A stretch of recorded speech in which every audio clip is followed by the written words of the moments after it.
Testing, testing. One, two, three, testing.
Call the meeting to order. Please rise for the pledge to the flag.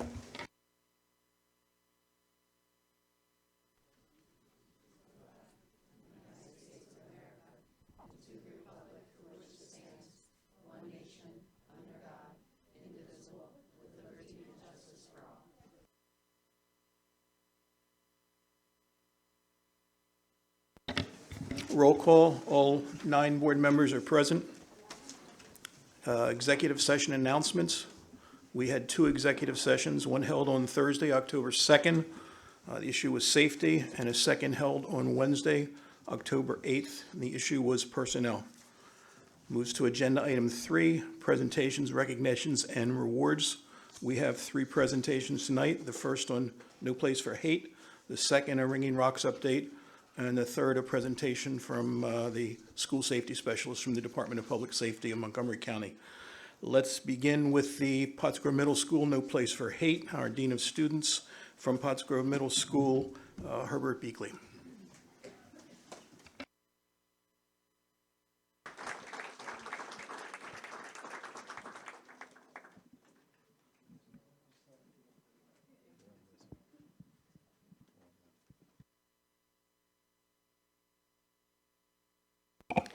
All right, good evening. So I wanted to just discuss our school-wide initiative, which is called No Place for Hate, and what our activities are looking like this year. I will also let my student ambassadors speak for a little bit as we go through the presentation. So what is No Place for Hate? No Place for Hate is a program implemented by schools throughout the nation by the ADL, which is the Anti-Defamation League, to help schools promote diversity, acceptance, and anti-bullying. I want to point out that this is a student-inspired school-wide program designed to create more equitable and inclusive school climate based on our school's unique culture and needs. A lot of the activity, well, all of it is student-led. I'm just kind of there to organize the meetings and to have a room that everybody can meet in. Through school-wide discussions and a series of engaging activities, our students will learn productive ways to challenge bias and bullying. I just wanted to point out there's an online platform which we have to follow a series of guidelines every year to gain recognition. Initially, we were recognized in the 2016-17 school year, and last year, Tom Freevert spearheaded this initiative to get us recognition last year. We are going to continue this going forward, and we'd like to build upon this year in, year out.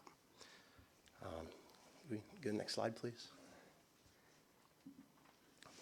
I want to let some of our students from last year talk about some of the school-wide activities that we did last year. There were a couple activities, so if any you want to talk about?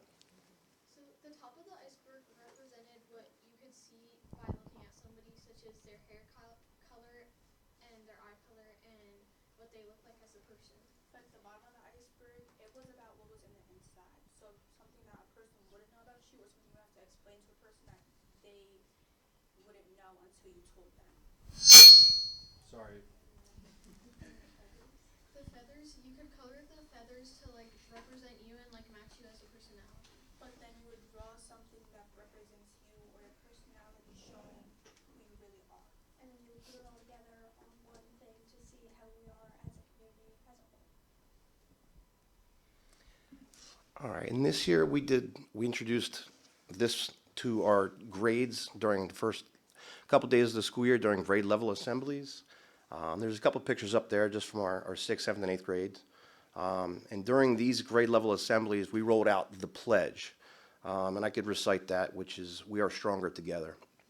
And it goes, "As a safe and supportive school community, we value each person and believe that our differences make us stronger and more resilient. Our school is a community that accepts each person for who they are, and our goal is to help each other live out our dreams in order to make our world a better place. We will stand against and all acts of hate, bigotry, prejudice, racism, disrespect, and the inequitable treatment of people."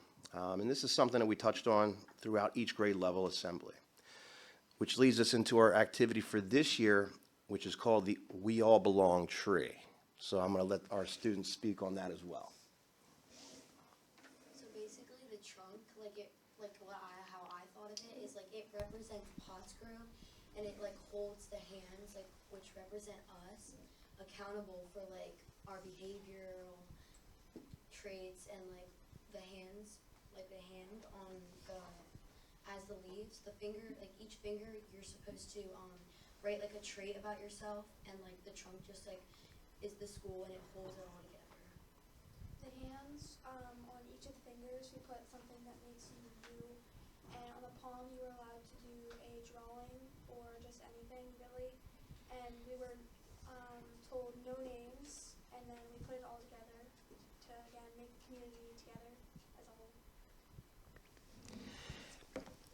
And I just wanted to point out that this couldn't have been possible without our teacher, Caroline Daly. She went above and beyond to kind of make this happen. It's not a lot of time, and I just think that, you know, our student ambassadors up here, we have a couple students that aren't here tonight, but they all did a tremendous job, and I wanted to highlight all the efforts that they did throughout this project. Do you want to introduce yourselves? If you don't, that's okay. Go in the order of the list. Hi, I'm Elena, and I'm in grade 7. Hi, my name's Kara Prindle and I'm in grade 7. My name's Maddie, and I'm also in grade 7. I'm Ava Sailor, and I am 7th grade. I'm Sabrina Bergman, and I am also in 7th grade. I'm Abigail Zacarda and I'm in 6th grade. I'm Katie Wright, and I'm in 6th grade. And the last thing that I just kind of want to point out is that it's not really just about gaining recognition through the ADL. This is about trying to take respect and build a culture that we have in our building and expand upon this and take this into the community, and just promote the idea that we all belong. All right? Thank you.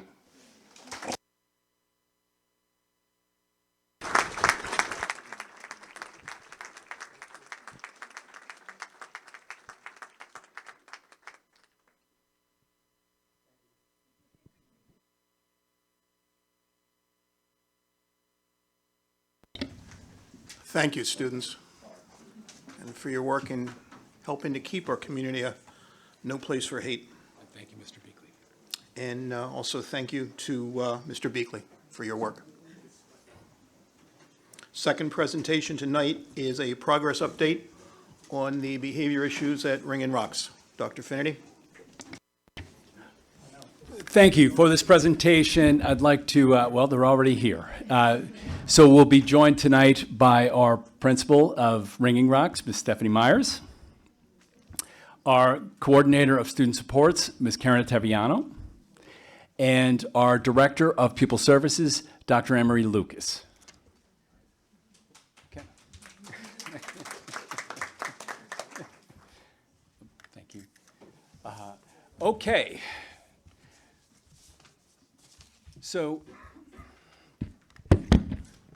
We have a lot to talk to you about tonight.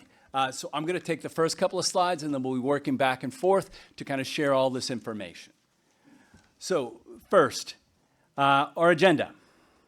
What we hope to accomplish tonight is to give you an idea of where we are, how did we get here, what have we been doing, what are we doing to move forward, and how are the interventions working.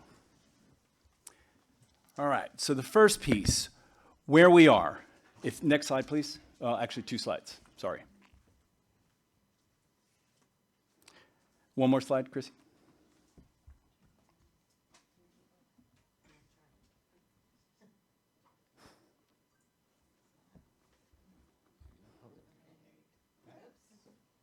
There we go. Okay. So what you see on this slide is, first, the graph on the right is a display of student discipline referrals by student. The green represents students that have 0 referrals. So this is specific to Ringing Rocks. So more than 88% of our students have 0 referrals. The yellow is 1 to 5 referrals. That's a little over 8%. And then 6+ referrals is 3.6%. We do this because this is a common metric that is used in a system called MTSS, which is multi-tiered system of supports. So one of the things in that, and some of our team members will be talking about that more as we go along, is a measure of how does our data compare to other data across the nation. So what you see is the vast majority of students at Ringing Rocks are successful and do not exhibit disruptive behaviors. There are a small number of students, 14, that have significant behavioral needs. All students experiencing emotional and behavioral dysregulation needs have supports in place.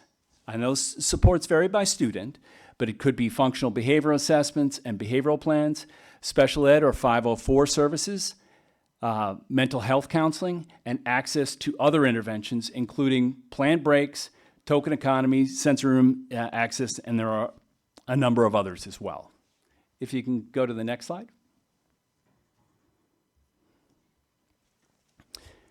Again, it's the same graph, but the other piece that where we are is we are applying a progressive discipline per our code of conduct. So when there is a disciplinary incident or a disruptive behavior, there's both a support in place and a behavioral plan put in place, but there's also consequences. And both of those things go hand in hand. So we are doing that. The last bullet here is about staff training and support. And at this point, I'm going to turn it over to Dr. Lucas, who's going to talk a little bit about safety care and then take the next few slides. Good evening, everyone. Yes, so I want to talk a little bit about what safety care is. It's a very integral part of the training that we do provide to staff. And it really supports with that de-escalation and the restraint techniques being the last resort piece. So simply, what does that mean? It really is a training model that helps equip staff with the skills that they need to support students with their regulation skills, to kind of see the slow triggers before they might happen, and then intervene so that bigger disruptions might not occur. It is a trauma-informed approach. This isn't a Pottsgrove thing only. Safety care is something that's out there nationally, and it requires intensive training and certification. There's the one day where you get just de-escalation trained, where you learn these de-escalation strategies I'm talking about. And then there is the 2 full days. If you do the 2 full days, you walk away with, I also have the ability to know the proper techniques and maneuvers to use if I do need to, as a last resort, potentially restrain a student. So we were this year, at least at Ringing Rocks, in early September, had at least 12 of our staff members trained. That was reading specialists, intervention tutors, counselors, and others, and duty aides, so that they are equipped with these skills to see these slow triggers and intervene sooner when students might behave or might demonstrate some of these dysregulation skills. Additionally, you'll see the other bullet point here about district-wide trauma coaching. That's been another huge and pivotal instructional training approach we've taken over the last few years, not just this year. District-wide trauma coaching has occurred through all different agencies and groups that we've brought in. Trauma is a big thing out there. The ACEs, the adverse childhood experiences, it's important we recognize and understand what trauma might look like and how to engage so that those behaviors can be quelled. All right, next slide. So I think it's important as we go further into this presentation to kind of understand, especially with my background as a pupil services director, what this all means from the lens of special education and eligibility, but even pre-referral. So on this slide, the first thing here is enrollment trends and what we're kind of seeing in the world of special education here in Pottsgrove, but also globally. But here in Pottsgrove, you can see over the last 4 years, we've seen an increase in students who are eligible for and then receiving special education services district-wide. This increase, as you can see represented in this chart, are about an 18% increase year to year. In response to some of the behaviors we've seen, we have responded. We have added, over the last 3 to 4 years, emotional support classroom teachers, autistic support classroom teachers, training that I talked about. Different contracted support services have come in as well. We've also been expanding our continuum of special ed services and supports, as was already pointed out, through that multi-tiered systems of support framework and the positive behavior intervention supports framework, which I'm sure many families have heard, their children coming home with Falcon 4 tickets and things like that. This includes offering additional counseling and academic interventions before a student might need more intensive supports, such as through an IEP or 504. It's been very important to us, too, to invest in our youngest learners. And that is why last year we brought in, and we were the partnership with the YWCA, the Pre-K Counts program. They were able to offer programming, or this year we've been able to offer it here in the district at Lower Pottsgrove Elementary as well. In addition, we have the crisis support and counseling service support, Tier 2 and Tier 3, through the PBIS model and MTSS model, through contracted counselors, through Springfield Psychological and Hopewell Counseling, which I'll get into a little bit further in this presentation as well. And then finally, we don't have the actual numbers up here, but we have seen an increase in some high-need disability categories. There are 13 disability categories within the state of Pennsylvania, and some of the high-incident ones where you might see students who have dysregulation behaviors, including autism and emotional disturbance, we are seeing trends of increased students with that identification classification need across the district. All right, next slide. So as we further kind of explore and discuss this topic, it's important how did we get here, and what does special education, what does 504 and Chapter 15, Section 504 eligibility look like? So some children, and I want to stress, not all students with an IEP or a 504 are going to have disruptive behaviors or are going to have dysregulation needs, but there are some that do, and that is why we have those services and supports that come from those larger laws, the Individuals with Disabilities Education Act and Chapter 15, Section 504 of the larger Americans with Disability Act. Therefore, it's important that we discuss further, how we got here in these different laws, so you can kind of understand this is a very complex process to putting in the right services and supports for all students so that they get what they need, both from an enrichment and a remedial standpoint. So students with a disability and special education, as well as Chapter 15, Section 504, require further definition here. So on this slide, you can see we're actually celebrating this year 50 years of the Individuals with Disability Education Act, a federal law that requires that we provide all students with a free and appropriate public education. Then when you have Chapter 15, Section 504, that's really looking at, and in 1973 that came around, that's really looking at the ways in which we're going to accommodate, allow access to students within all of the different environments, and the general education environment particularly, to make sure that they can access their education fully. So There's a lot of different intricacies to these different laws, but we are required to follow them and ensure that we have the right and appropriate supports and services in place for all students as outlined there. So as I talked about on that last slide, we've seen an increase in the number of students who do require special ed services year to year. And it's important that we have a continuum of special ed services beginning in kindergarten, moving up until the student might age out or graduate out at age 21 or 22. But it begins before that. These students are identified and found eligible at birth. There is birth to 3 is when the continuum starts in early intervention, and then there's a 3 to 5 model of services as well. Those services are delivered by the Montgomery County Intermediate Unit through a memorandum of understanding that we do have with them. So we put in all of these different things for early intervening to make sure before the student might reach us at school age, we are able to have different things that are working for them so that they can be successful in school. Additionally, as you can see on this slide, there are pieces to child find. So we have an obligation, as does every other district in the Commonwealth, to child find, and that means literally finding students who might be eligible for these services, and that's even before they might set foot in the door here, and that begins, like I said, birth to age 5. So it is our responsibility to locate, identify, and evaluate children with disabilities from these different ages who need these services to ensure we can provide that free and appropriate public education.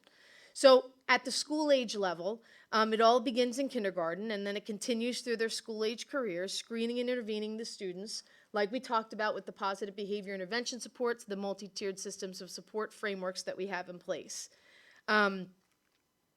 And a student can be evaluated for special ed at any time. It does not occur concurrently. So it's not that the multi-tiered systems of support process is hindering us from evaluating. At any time we can say, hey, I think we need to do an evaluation here. We need to look more deeply at what's occurring for the student, and then we would issue a permission. And it's important that you understand the timelines and the processes that go into that. So we use the data from the multi-tiered systems of support to say what we've tried already and what those interventions look like and how the child's responding, and we analyze that data. And then if we so think, okay, now we need to test, we issue a permission to the family, and that takes, after you receive that permission back, 60 calendar days for us to then complete that evaluation. And then if the student is found eligible, we then host an IEP meeting 30 calendar days from there. As we work through that process, it's integral that we have an ongoing and positive relationship with the parent and help them to understand the process and to engage in all of what might come from the findings. Because in the end, the guardian is the key to all of this and brings a lot to the table as far as what the student might need and what else we have to put into place. But also, they're the sole responsibility for agreeing or disagreeing to these services. And they have that ultimate right to say, I agree or disagree, especially at that initial provision of FAPE, of the free and appropriate public education offer. Additionally, they can revoke services at any time, which can also be done through that notice of recommended educational placement. That is why it is so important that we continue to be engaging in a positive and proactive way with families throughout. So another key component to the hallmarks of the Individuals with Disabilities Education Act, as well as ADA, is the least restrictive environment. So I want to just go into a little bit of explanation of what the least restrictive environment is to understand how we work through that continuum of services for a student. So it is a legal requirement through IDEA, and it ensures that we are first looking at all options for a student to be included within that general education environment before we make decisions to remove them. And it's not only looking, it's actually implementing, collecting data, seeing how the student is responding, and going from there with it. So this is not, again, I think what I'm trying to drive home here is none of this is a quick and easy process. It takes time, it takes thought, it takes all the collaborative team members at the table working together alongside that data and alongside all of the different services supports that we might attempt. As we work through the continuum, I just want to make it clear here in Pottsgrove, we have the full span of a continuum of support options. Everything from a child who might be fully included in that general education environment with a few accommodations and supports and services or some specially designed instruction, like a teacher coming into the room, helping them in a small group, to kids who might need to go out of the room for a little bit of the time during the day to get some instruction, to work on some key skill areas. To students who are more fully all day, almost what we call a full-time level of support, not in the classroom, after we've exhausted and looked at some of those other options first. And then finally, the last option would be a full placement outside of the district, which we do have students who are attending school in districts outside, or not districts, in placements outside, who are regulated to provide those kind of next level supports and services that we just can't continue to meet their needs here in this environment. So we run the gamut of all of those different supports and services here in Pottsgrove. And I think another key piece that I want to make sure I hit on is discipline. And discipline as it applies to students who are thought to be eligible, meaning I don't have an IEP yet, but I'm having a permission in place and I'm being tested for services. So that's the thought to be eligible student. Then there's the student who has an IEP. So, they have the document, everyone's working together, and we're working through it within that document, to a student with a 504 or a Chapter 15, Section 504 ADA accommodation plan. Those three different groups of students are all protected, and we need to make sure we are following certain discipline procedures and regulations. Doesn't mean the code of conduct isn't in place and that suspensions and other types of consequences are not being, put in place. But what it does mean is we need to be thoughtful and engaging with the parent, and that there are different timelines and things we need to be working through when we do these different discipline procedures. For example, a removal of more than 10 consecutive school days for any of those category group students, it's considered a change in placement, and it triggers a review, some sort of team meeting, some sort of conversation where everybody comes together and talks about what is going on. For a student who might have an intellectual disability, these students, even one day is considered a change of placement. In order to discipline that student or remove them from the environment for even one day, you have to get a notice of recommended educational placement to the family. We have to contact the Bureau of Special Education, let them know, and just make sure that we are engaging with the IEP team about what is appropriate, what needs to be put in place, and really looking at it from a learning and a supportive lens as far as what we're going to do consequence or just instructional-wise for that child. There are exceptions for immediate kind of discipline as far as exclusion or suspension, expulsion. Those three exceptions in the law are anything involving a weapon, anything involving an illicit drug, and a serious injury, serious bodily injury. And the threshold for serious bodily injury, as it's defined in the law, is pretty strict, pretty high. Meaning, it's something that significantly alters, in a coma, disfigurement. Those are kind of the thresholds for serious bodily injury where expulsion and suspension, or expulsion in this case, you can move without doing some of those other processes I talked about. And all of this is a collaborative process. All of this involves a school team, involves the parent, the guardian, and making sure we're all coming to the table and understanding where we are with things and moving forward in a thoughtful way with the idea of what the 504 and the IEP and other things that the student has in place all say to be proactive and ensure that we're putting in place our positive behavior and other supports from that lens. And I need to be reflective a little bit over the last 3 years of my tenure here. Each year that I've been here, we have been monitored, and the Bureau of Special Ed has cited Pottsgrove School District each year for over suspension of students with disabilities, given our rate of suspensions are above the average that the state sets. So what does that mean? What that means is each year our data trends higher than other districts and what the state actually allows us as saying this is permissible for the number of kids that we are suspending. Now, I'm happy to report that after each audit, especially this last year's audit, they have looked over all of our policies, our procedures, the paperwork, all those different processes I talked about. Make sure you have an IEP meeting and a manifestation meeting. They are saying you're following everything to a T. You got high numbers of suspension. So some of the recommendations that they then have for us is ways in which we need to be looking at alternatives to suspension and suspension and more exclusionary things. And we'll hear more tonight about some of the practices we've put in place and continue to put in place here, including restorative practice rooms, reflection room type things. Our PBIS, the Positive Behavior Intervention Supports model that we have in place, is obviously coming at things from a positive lens as well. All right, next slide. So, looking at things backing up even further outside of the Pottsgrove lens, I'd be remiss if I didn't note some of the national and local context to some of the behaviors and things that we are seeing and the way in which we are responding as well. So, on this slide, you'll see as we look at the national and local context, Pottsgrove's we're not alone. Not to dismiss what we're seeing is serious and concerning, but we're not alone in what we're seeing. And it's in a lot of our youngest learners that we're seeing some of this dysregulation and disruptive behaviors. Several studies have shown that, to use that C word, but COVID, we're still seeing the COVID-19 pandemic impact and its lasting effects on our ability to really support some of our youngest learners and even older learners. This is the year. I kept saying it when we started this school year. This is the year.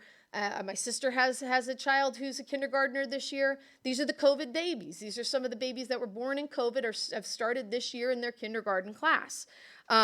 So many of those children who were born during the COVID years and thereafter were toddlers during the pandemic, and older students were just beginning their school years, and then buildings closed and missed out on some of those formative face-to-face type interactions and some of those, truly beginning years to build some of those coping and frustration management skills, as well as just peer-on-peer relational skills.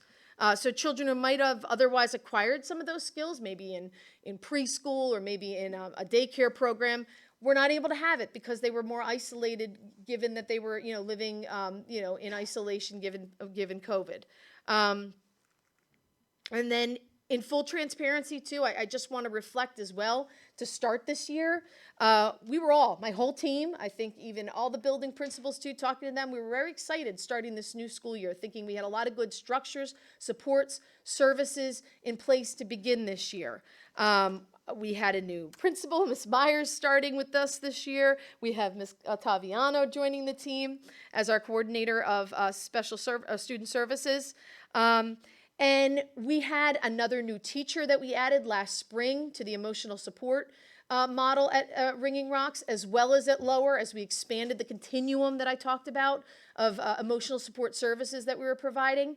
And over the last 3 years, we developed a relationship of long-term support with the Pennsylvania Technical Training Assistance Network, and they've been working with us over the last 2 to 3 years to do some very targeted and thoughtful supportive work with our emotional support and autistic support classrooms and building that continuum in the services that I was speaking of earlier. They've been coming in, training. They met with us this summer. They helped us design the classroom. A lot of different changes went into the environmental design of the classroom because it all begins there really in the environmental design.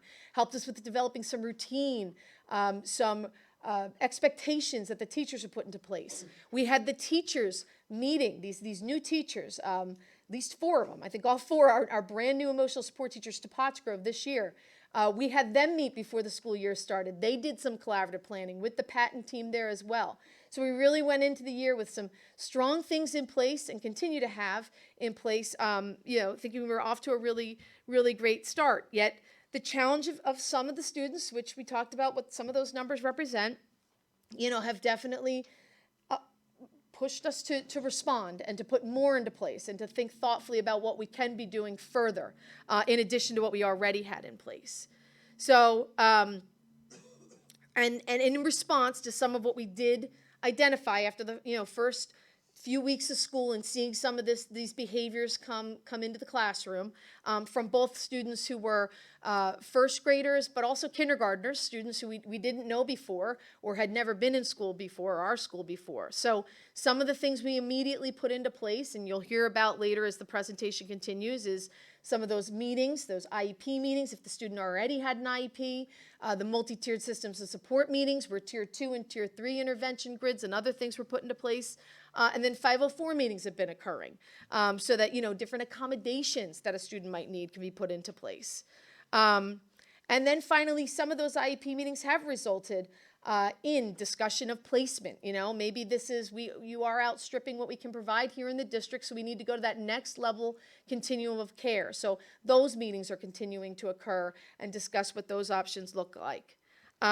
And that's something I also want to just reflect and talk a little bit about as well, because I don't think it's always understood what the process looks like when you might need to move to an out-of-district placement. It's not something that we just, slap our fingers and then, okay, the school's there, let's go to this other school. It's a process, and a process of finding a school that also will work with a student or be able to support a student at these young ages can sometimes be challenging to find.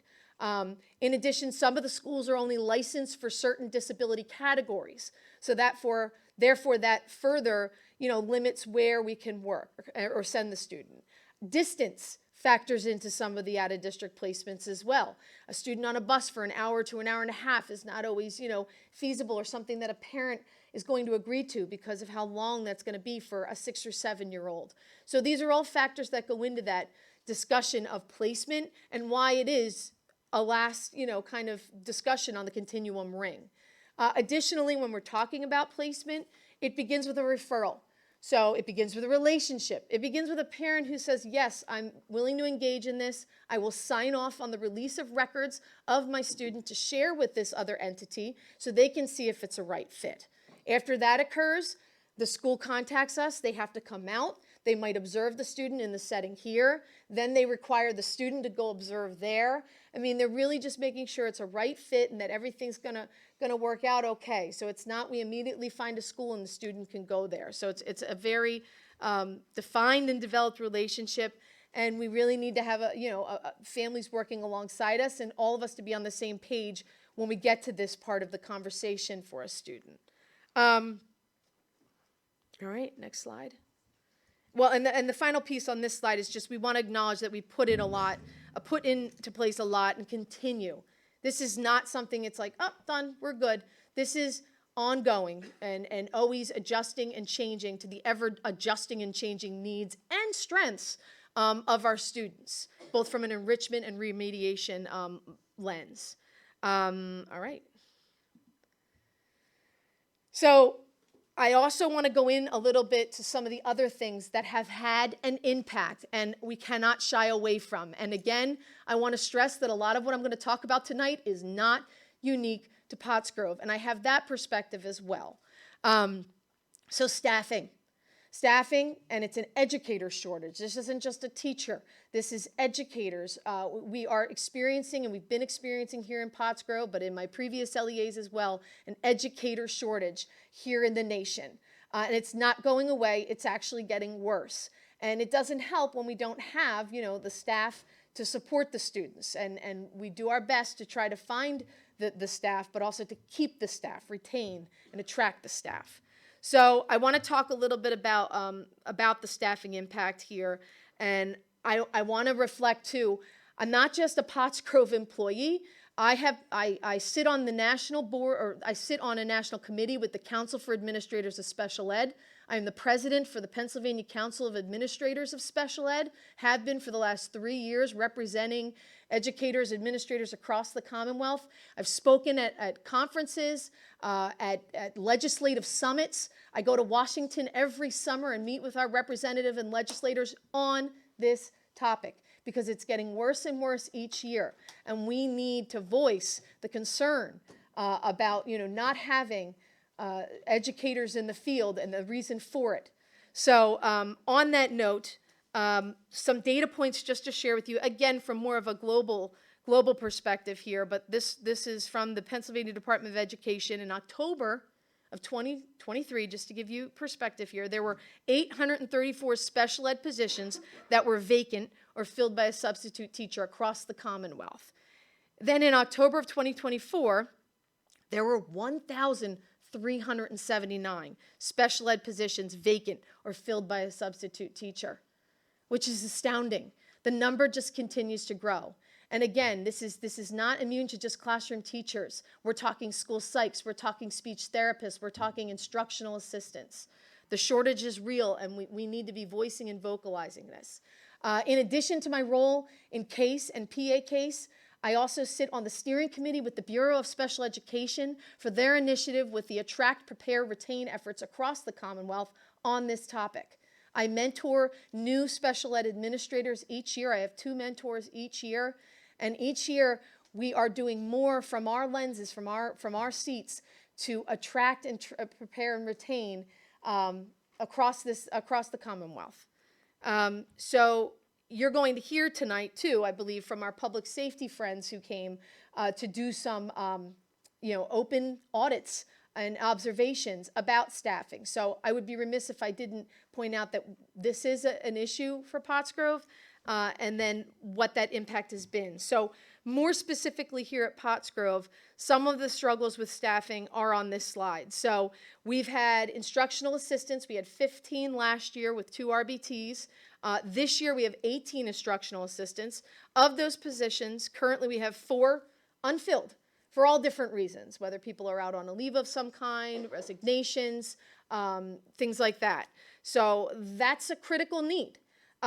To address that, I have 14 different contracted vendors that I work with on the daily who are sending me different candidates or trying to promote our positions to send me candidates so that we can fill those positions. We started the year this year with 2 registered behavior technicians at Ringing Rocks. And then after 2 resigning and adding 1 additional, we're now sitting at 3 registered behavior technicians. 2 of them, though, have yet to start because we went through the recruitment process and they're in the different onboarding stages to start. So we're excited to have them start. And we're making a recommendation for adding an additional registered behavior technician as well in the coming weeks to the Personnel Committee. Also noteworthy is the administrative turnover that we've had. And special ed teacher. I've had 6 different special education teachers in the role of emotional support teacher over the last 3 years at Ringing Rocks for all different reasons. Again, it goes back to what I've been talking about with the educator shortage and that not being immune here at Pottsgrove. And then we had since two in the role since last May, then 4 principals over the course of 3 years. So we've had 4 different principals over the course of 4 years. That's definitely going to impact, things being able to get up and running and moving and consistency and whatnot. All right, next slide. And then over the last 3 and even longer years, I want to talk a little bit. I talked about staffing. Now I want to talk a little bit about training, because a lot of this comes with training, and it's continual training. On the different strategies and approaches that will support our students. So over the last 3 and even longer years, we've addressed and supported our staff and students through purposeful and intentional training to equip them with the skills needed to support student and staff regulation of behaviors. I'm not going to read everything to you on this slide, but you can see I've represented just a few of the different trainings and groups that have come in, and this is just on the trauma lens of things and the behavior, emotional support regulation, those kind of type trainings. Everything from second step training, which is what we use as our SEL, social emotional learning curriculum, and Rethink Ed, which is at our secondary, to some of the vicarious trauma training that staff get on, what does this mean for me and my mental health? And what are some of the strategies I can put in my toolkit so that I want to go to work each day, those kind of things. So these are just a listing of some of the things that we put into place over the last few years. And as I shared earlier, we had about 12 staff members participate in the safety cares training in early September. we're going to have the rest of the building be participating in that safety cares training I explained on our November 4th all-day election day. So that's going to, again, be another wonderful training to equip people with the skills to see those early coping skill or some of those early triggers or warnings that a student's dysregulated and respond. And to further discuss more of the intensive support services and systems that we put in place, the MTSS and the PBIS are nationwide strategies that support all students. And we put in place over the last 3 to 5 years a lot of these different things to meet all of the different needs of students. Next slide. I talked a little bit already about the long-term supports of the last 2 years with emotional and autistic support services. I talked about placements. That's an ongoing conversation, and not just placements, but continuum, right? Everything from fully included in general education to pulled out a little bit to get some instructional support to pulled out all day, full time into this emotional support classroom in this building to now we're going to explore a different school. So we work through all of those different frameworks or different continuum pieces. I talked about pre-K counts. We started that last year on site at the YWCA. Now we have students attending at Lower Pottsgrove Elementary. A really critical piece because that's our early intervening with our families in the beginning years before students might even be in our schools. And then I wanted to make sure I talked a little bit about our sensory rooms. This sounds like something small, but this was a huge lift and a very important lift. Every building in the district has a sensory room. And this isn't just a place where the kids go, when they're escalated. It's not an de-escalation room by any means. This is a room, and I worked very closely with our occupational therapists and our physical therapists and our lead supervisor with the pediatric therapy services.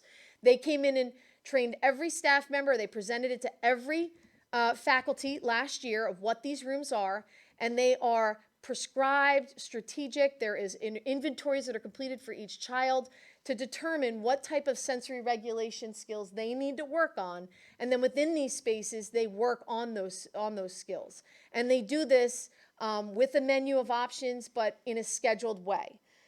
So last year we implemented them. It was for students with IEPs. This year we're expanding the use of the sensory rooms to students through the multi-tiered systems of support process that I spoke about, so that it can then be delivered through a tier 2 or tier 3 identified approach. And then I think this is my final slide.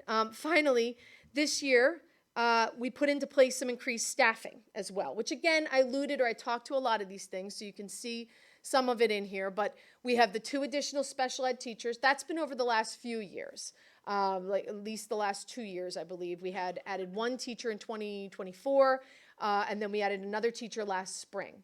That's just Ringing Rocks, but we've had other teachers added. We added the additional teacher at Lower Pottsgrove to develop the continuum of emotional support services in their building. We added another autistic support teacher at West Pottsgrove Elementary, since that's where that specialized program is. Our autistic support services are delivered. So we continue to really look at and respond to, caseload needs and adding classrooms where we need to, given students' identification of those needs. I talked about the 2 additional registered behavior technicians and them being onboarded so that they can start. We also added Karen here, the coordinator of student services, to start this year. And she's been instrumental and will continue to be instrumental in supporting student regulation of behaviors and really proactively supporting in the classrooms too, with the coaching and support of our teachers who are at the helm of all of this. And making, supporting them in the implementation of some of these strategies. Finally, in the spring of 2023, I just wanted to reflect on another service support that we added. We added the tier 2, tier 3 with the support of the board. What we called at the time Springfield Psych or counselors who came in and they do tier 2, tier 3, not just counseling, but also crisis support for students before they might have been identified for an IEP or to need a 504. So they're like a first layer of intervention and counseling support before that might come into place. We've expanded their use and we've added a few of them over the years. And we have a great one at Rock. She's been there since last October, so she's been consistent for the students, developed some great key relationships with them. So now I will turn it over to Ms. Myers, who's going to talk more about what we've been doing more recently, especially as it pertains to Staff Collaboration Day that occurred on the Act 80 Day in September. Since staff collaboration and input with all of what we've been doing so far is an integral part of the success and the positive outcomes of all of our students. So here you go, Steph. Thank you. As Anne Marie said, collaboration is huge. Whether we collaborate with families, we collaborate as an administrative team, or we collaborate between Karen and I, or I'm collaborating with teachers. The collaboration is the foundation of success and support that we're looking for at ROCS. And we recognize that managing any kind of student behavior can be challenging and stressful. And when you have challenges and you have stressors, having that collaboration partner is paramount. So going into with that mindset, the superintendent and the administrative teams hold what they call town hall listening sessions. And these are meetings monthly that happen in each school where they come, and it's an open forum to hear teacher voice and concerns on all platforms. And then from that, we reflect and then turn over the thoughts and look at how we can work as a teacher to teacher in the building or between teachers' administrations and see where we can continue to bolster that collaboration. The superintendents and building principals also meet with the Education Association leaders monthly, and they bring concerns to the table and we discuss them and then give back answers to the teachers to questions, solutions, reminders, anything that needs to be addressed so that we all are on the same page and we're working for that same common goal of student success. Along with that, in our first town hall, the administrative team listened to the teachers and the concerns that were brought to them. And one big thing that was asked for was time, and time together as our ROCS family and our ROCS building to really everything from get to know each other to continue to build our own relationships to start to look at systems and put things in place. So when it was asked, it was granted, and from that town hall was born our September 24th Act 80 Day. And you can go to the next slide. On this Act 80 Day, we split into committees, and it was the most beautiful effort of all of my teachers working together. Concerns were expressed, and then we kind of siloed them into 3 areas where we thought we could target and make a noticeable change immediately. And teachers signed up for committees. One committee worked on restructuring recess, and this committee actually kind of did a whole lot of thinking outside the box, which was phenomenal. Our instant changes were some recess restructure zoning, and it's the idea that we have a large playground and it had simple expectations. We've now kind of figuratively partitioned it into zones where it allows us to more structured supervision for each zone. And then the students have very specific expectations per zone. And the teachers were phenomenal in helping to create that idea and then support its implementation. Where we understand we need a gradual release and some scaffolding with the students, they used their time to help support these students and our duty aides to set this up for success. And out of that same discussion came an ongoing discussion that's going to look at, may bring about schedule changes throughout the whole building schedule. That was a bigger lift with a lot of moving parts. So we targeted recess and some of those transitions, and now we're looking at more systems changing in terms of our schedule. The second silo and group worked on strengthening communication systems. We have a lot of staff in a building, and if you're familiar with how a building works, everybody's moving fast-paced to support each other as well as the students. And because we are working as a team to support student behaviors, there's times when we really need a well-oiled machine of communication, and we found that there were lots of breakdowns in that. So we looked at it reflectively and worked to create everything from communication logs to behavioral cheat sheets and revising and revisiting our building safety plan, where we met as a staff and everybody's provided with specific language to use so that we understand what is needed when a teacher reaches out for help. We've handed out behavioral cheat sheets so when I know specific students have specific needs and they're communicated so that we can all work to support those students. And we continue to work through this system, and as we work with it, we notice what needs changed and how do we get better with it. And there's lots of little adaptations that we continue to make. The third group worked on developing what we're going to call a reflection room, and this is in the process now. This is a space where looking at incidences, behaviors, and student need within the building, it's a space where a student that had a disruptive behavior can be guided by staff through restorative practices before they return to their classroom. We talked earlier how we grow our restorative practices along with the discipline and the code of conduct. And this development of this room and staffing and the supports that we will be able to give to students will allow us to really work that restorative and reflective piece to not only to educate the students, to create and build stronger relationships, and then give them the restorative activities. Sometimes it's an apology note. Sometimes it's a therapeutic calming space, all based on student need, where we may often also give the first academic load before returning to the classroom to ensure that we have worked as a team and for the benefit of the student outside the classroom and the students in the classroom so that we will see a decrease in disruptive behavior. Next one. Just some data numbers to kind of put out there. There's been 13 concerned guardian meetings, and that's not even including all of them. I talk to parents daily. I have an open door policy. I've had parents that have had a concern because and they wanted to chat, and we accommodated that. We sit down, we listen, we continue to foster that collaborative effort between school and home, because that is the team that's going to form the foundation for these students.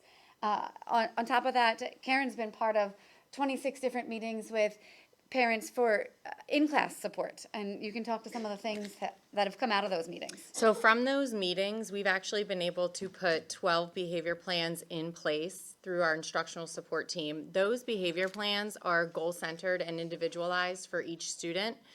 We are also able to include physical movement breaks, visits to our sensory room, which is new this year for our students that are within the MTSS model. And we also have earned breaks where students meet their goal, even if it's a short one throughout the day, and they get a chance to get outside the classroom for something that they enjoy. We also have check-ins throughout the day and a reward at the end of the day. That all comes from our instructional support team. From there, we also have 6 students, and this number is going to increase as we add more, that get to enjoy a soft start in the morning. These are students who often the bus ride is long, or issues happen on the bus, or they just need to recenter with a trusted adult before they enter the classroom. So they get to have breakfast outside of the cafeteria in a smaller location where they are able to get their day started in a positive way. From there, we also have 7 students who have safety care plans to ensure everybody is safe. And then 9 IEP meetings were held, and from those meetings, we were able to add, adjust, or change their level of student support. So from those 26 meetings, a lot of great things have been put into place that we are continuing to, add, change, remodel as we meet with these students and their needs. Next slide. We also, Dr. Lucas talked about our Hope Counselor. We have 9 students currently receiving Hope Counseling, and we have 13 students who have been linked to potential outside supports through our elementary student assistance program. And those students receive individual and group counseling, where we are really giving them more intensive supports that will benefit them. There's also, out of our MTSS process that Dr.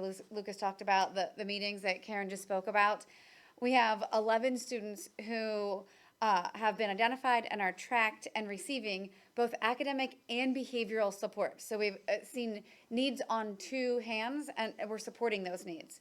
There's 14 students who have been identified and we're tracking and working behavioral interventions, and 25 students who we've identified and tracked who are receiving academic interventions. And just that alone there, it shows the amount of collaboration between teachers, administration, our student supports teams, and the families, because families are involved in understanding these plans as well. Go ahead. In talking about tracking the interventions that we place and the supports, we also track, identify, and address behavioral incidences. And Dr. Lucas talked about safety care training, and we have what's called our safety response team. And it's a group of teachers who are safety care trained, including our RBTs, Karen, myself, who will respond to teachers and students in need of support. Basically, what happens is a teacher's noticing that a student is struggling, and our goal is to identify these struggles or these behaviors and warning signs before we have major disruptions. And what we've been able to do as we revisited our safety plan with the school itself as a staff, we've really been able to talk about and discuss and work through behaviors that are classroom management. The teachers are phenomenal in the supports that they're putting in place in the classroom with students. And they are noticing each classroom has calm down corners.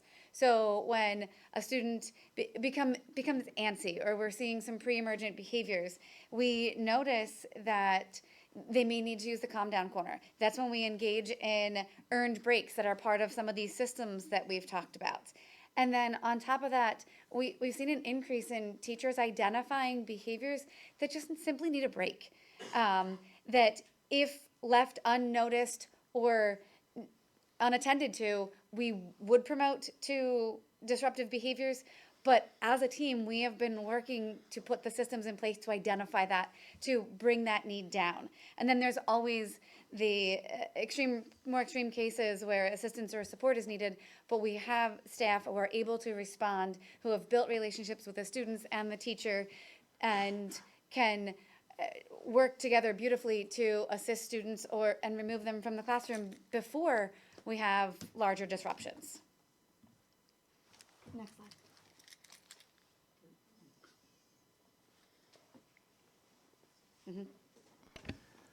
So this slide looks at a number of different things that were discussed by the team. There's a lot of information on this slide. The first group of bullets is all about the intervention piece. And I think we've discussed that very well. The second bullet talks about the external audits and supports. So after our presentation, you're going to hear the first report from the first group that we had come in to do an external audit. Later on the agenda, there are 2 items that would approve additional external audits.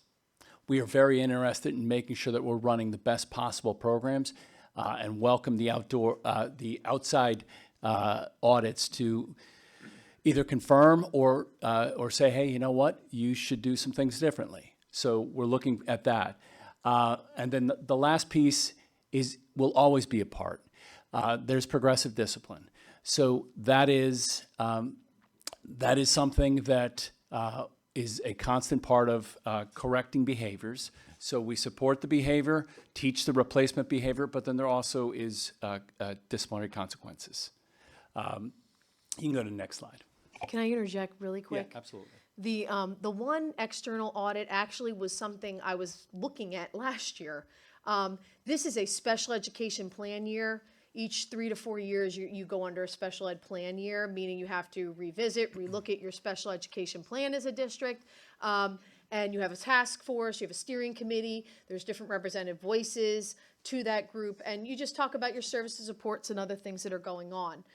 So we've been looking thoughtfully at our data, at our student referrals and whatnot, and it's everywhere I've worked, I believe we've brought in outside people sometimes to look at from their vantage points the same stuff and see, are there things we could be doing differently to grow, to develop things further? So you'll see it tonight, like we said, on the board agenda.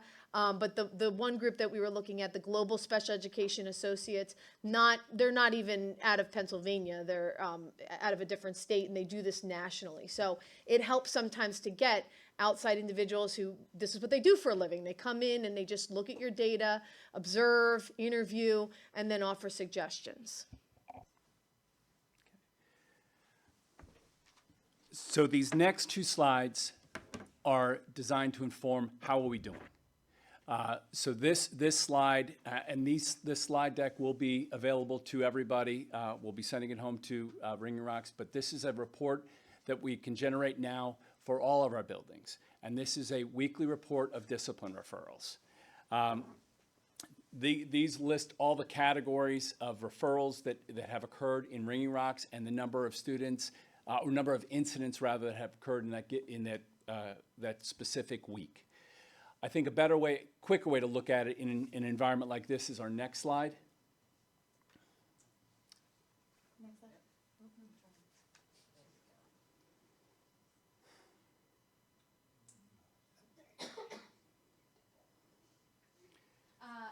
This gives a very quick visual of where we started and where we're headed.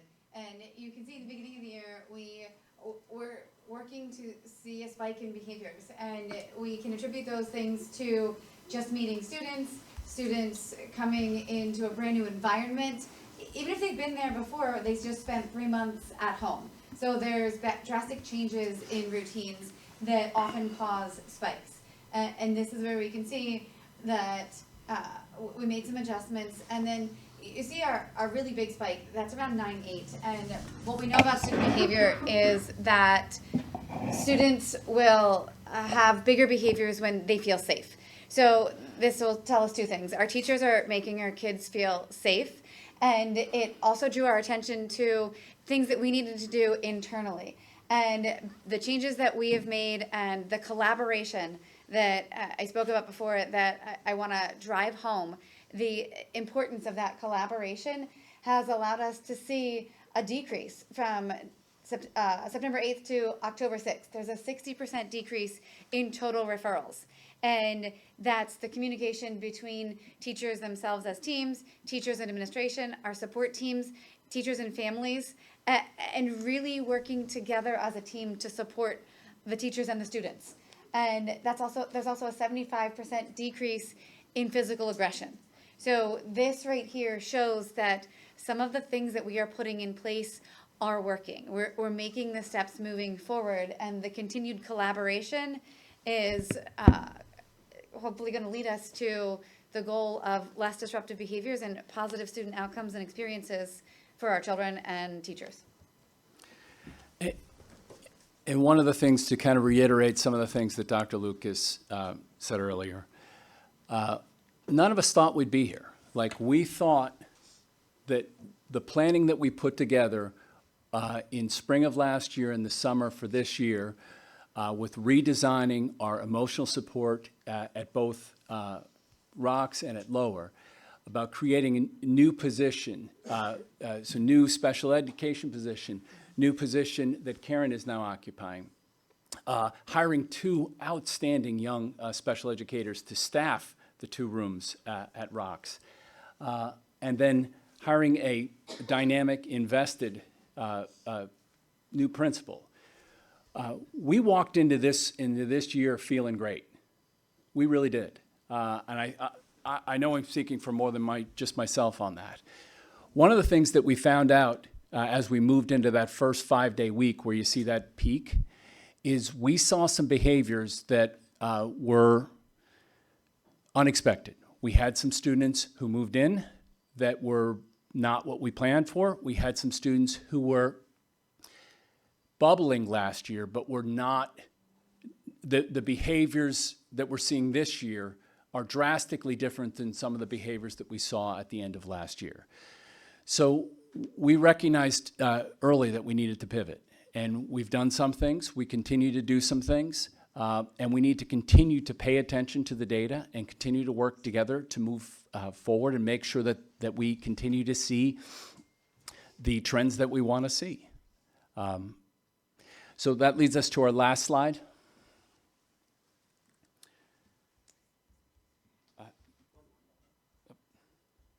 This is also just another wrap-up of things that we're going to continue to do moving forward.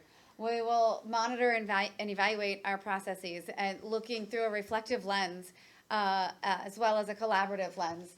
We're going to continue to gather staff input. We have another town hall this week, leadership meetings the week after that, and continue to work side by side with our outside experts to reviewing safety and special ed processes and taking that information and sitting it side by side with what we're doing and reflectively making changes. We'll continue to communicate with families. Every time I hang up, I say, I'll talk to you soon. If you need anything else, you have any questions, please feel free to reach out. And we all mean that genuinely.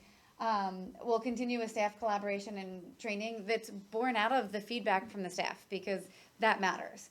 And then we'll continue to seek additional supports like Dr. Lucas spoke to and look for external placements when appropriate, and then continue to expand relationships with outside contractors to bolster our staffing. And then we'll leave you with our final slide. These are just some firsthand pictures that are shared instantly of things that are happening. Smiles are happening, rewards are happening. You can see some of those are very specific earned breaks that come out of those. Some of them are very well done de-escalations and re-entry into classrooms. And some are just simple, wonderful classroom celebrations that the teachers are doing to make positive experiences for our children. And that's it. So board members, that's the end of our presentation. Is there any questions that you have for us? Or anything that we can further explain? Okay. It's a lot of information, yes, yes. Thank you, Ms. Myers, thank you, Ms. Taviani, thank you, Dr. Lucas. Thank you. Thank you to the three of you for the information and the presentation. Thank you. The third presentation for this evening is from two school safety specialists from the Department of Public Safety of Montgomery County, Beth Sanborn and Carly Duco.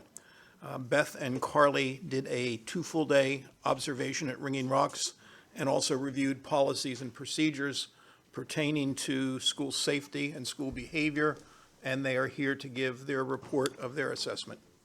Thank you.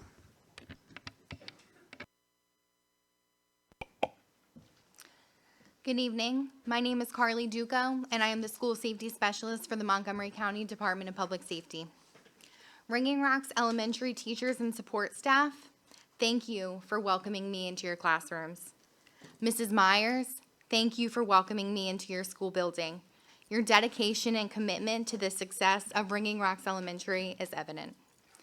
While my primary contact for Pottsgrove School District is the Safety and Security Coordinator, I would like to recognize Dr. Finnerty's voluntary request for the involvement of Montgomery County Department of Public Safety. On his own accord, Dr. Finnerty requested, quote, complete transparency and an independent review regarding the operations within the district while prioritizing the safety posture of Ringing Rocks Elementary.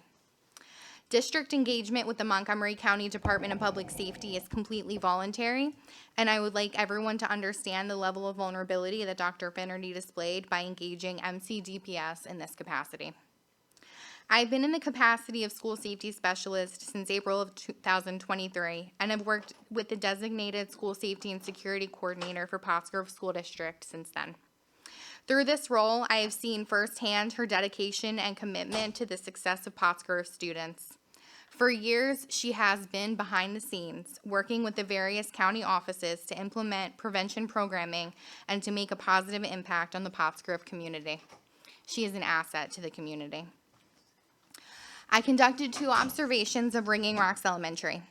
The first visit was Tuesday, September 30th, and the second was Monday, October 6th. Each visit was scheduled with a designated safety and security coordinator.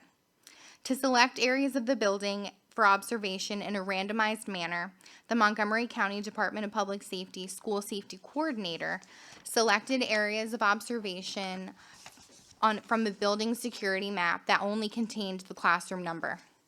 Rooms that were selected but not in use were substituted for occupied room numbers.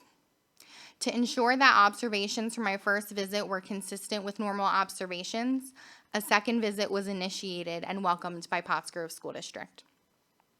Observations primarily focused on staff and student interactions, peer-to-peer interactions, implementation of positive behavioral supports, and levels of supervision. Observations were conducted in settings where time is structured and in settings throughout the building where time is unstructured. I observed numerous interactions between staff and students and between peers. I observed morning meetings, direct instruction, special education classrooms, in addition to lunches and recess times. Numerous documents were shared with me during this process and reviewed as a part of this audit. This is in addition to district policies and procedures reviewed by the Montgomery County School Safety Coordinator. Considerations for the district include continuing to clarify expectations and enforce expectations of students in the classrooms by teachers, support staff, and administration, strengthening the command structure of Ringing Rocks Elementary, review levels of supervision during unstructured transition times, and continuing to expand training opportunities offered to staff members. It is also relevant to highlight that beginning in 2021, a number of administrative changes occurred across key roles throughout the district. Most notably, beginning in 2023, Pottsgrove School District faced extensive changes in the role of Ringing Rocks principal. In 2023, the Ringing Rocks Elementary principal was reassigned to another district building. Following this reassignment, another principal was appointed. Ringing Rocks Elementary then faced unanticipated turnover in the role of building principal prior to the 2025 appointment of Mrs. Myers. Consistency in the role of a school principal is a crucial component to successful school operations, as these roles have a direct impact on the successful and consistent implementation of district-wide policies, expectations that are directly and indirectly set for students and staff, and the overall school climate. Turnover, whether anticipated or unanticipated, in the role of a school principal means discipline and behavioral expectations have been at the discretion of many individuals with multiple leadership styles, varying priorities, and inhibits the ability to effectuate long-term positive change within the school building. Pottsgrove School District has demonstrated a great level of transparency in this process. I would like the community to know that positive changes are already in progress at Pottsgrove.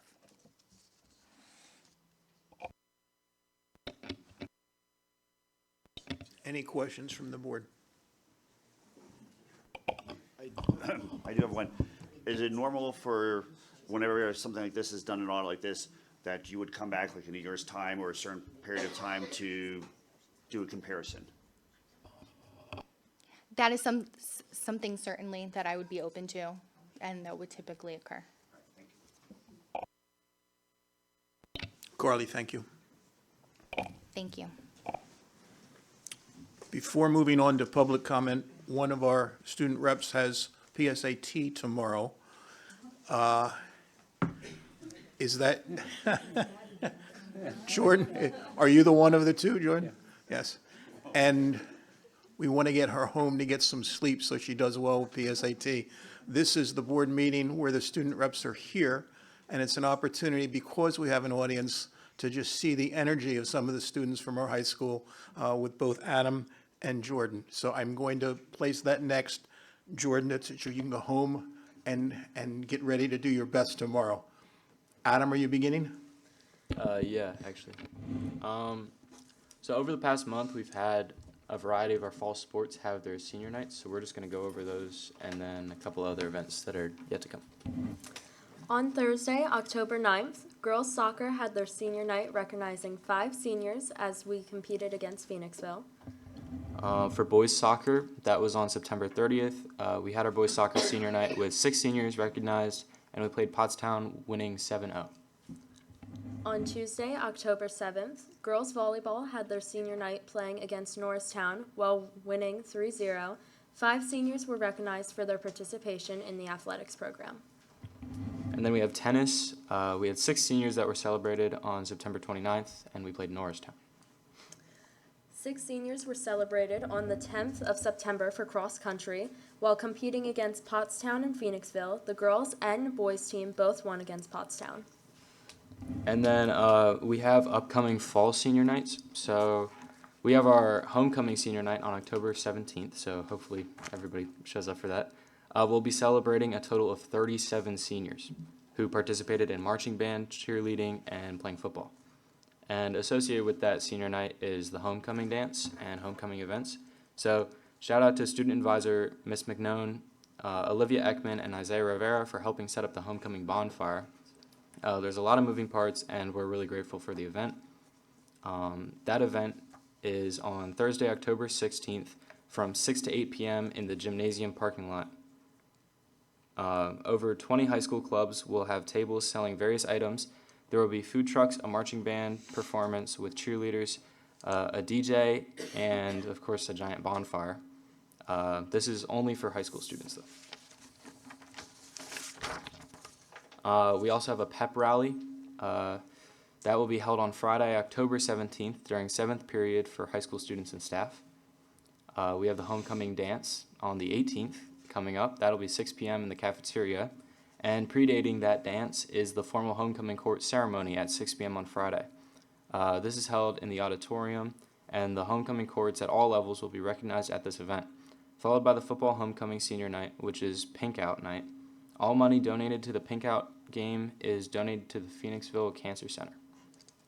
Thank you. As Adam mentioned, the bonfire is just around the corner. Several clubs are looking to make an imprint this year with their fundraising campaigns and unique ideas to gather money. For example, the Student Council is not only orchestrating the bonfire, however also providing henna tattoos as well as food trucks. Avidum is looking to spread positivity through mental health stickers, fidgets, as well as banging the gong as a way of stress and anxiety relief, as well as many other fun activities planned throughout the night by other clubs. And just another topic I wanted to touch on. Previously, as I'm sure most of you are aware, there was a drug search conducted at our high school, including drug dogs and fully formed officers throughout the building. This event has sparked some questions among the student population, as this was a surprise to many, I will say. The questions revolve around the main topics. Will this be happening again? Will these searches be on a regular monthly schedule or such?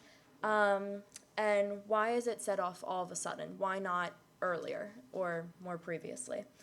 The search did startle a lot of the student population due to this being so sprung on. However, the concern is understood about the drug use in our district and is also understood among the student population that it desperately needs to be cut down. Thank you. Thank you. I will actually speak to that. So the drug search was conducted in collaboration with the Montgomery County Sheriff's Office. It was literally months in the planning, and it is something that we are looking at doing. It is not something that will ever be announced. But we feel very strongly about protecting our students, and this is one element of that. So, thank you. If I can just add too, these have been happening for years. Happened when my kids were in high school, just very random, which, for obvious reasons, you know. But I mean, it's just like you said, you know, it comes down to the safety and well-being of our students, and so hopefully nothing is ever found.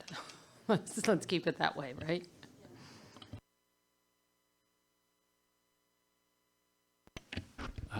So I've been made aware, Beth Sanborn from the office, from the Montgomery County Office of Public Safety, couldn't join us tonight, but she is online and would like to file her presentation. Can we make that happen, Mr. Bidler? Jordan, you're leaving? In about 20 minutes. 20, okay. I just wanted to thank the two of you for your energy, your passion, and your commitment to the district, and especially to the high school. You guys are making a difference.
Jeff, just let me know whether to wait a bit or to move on.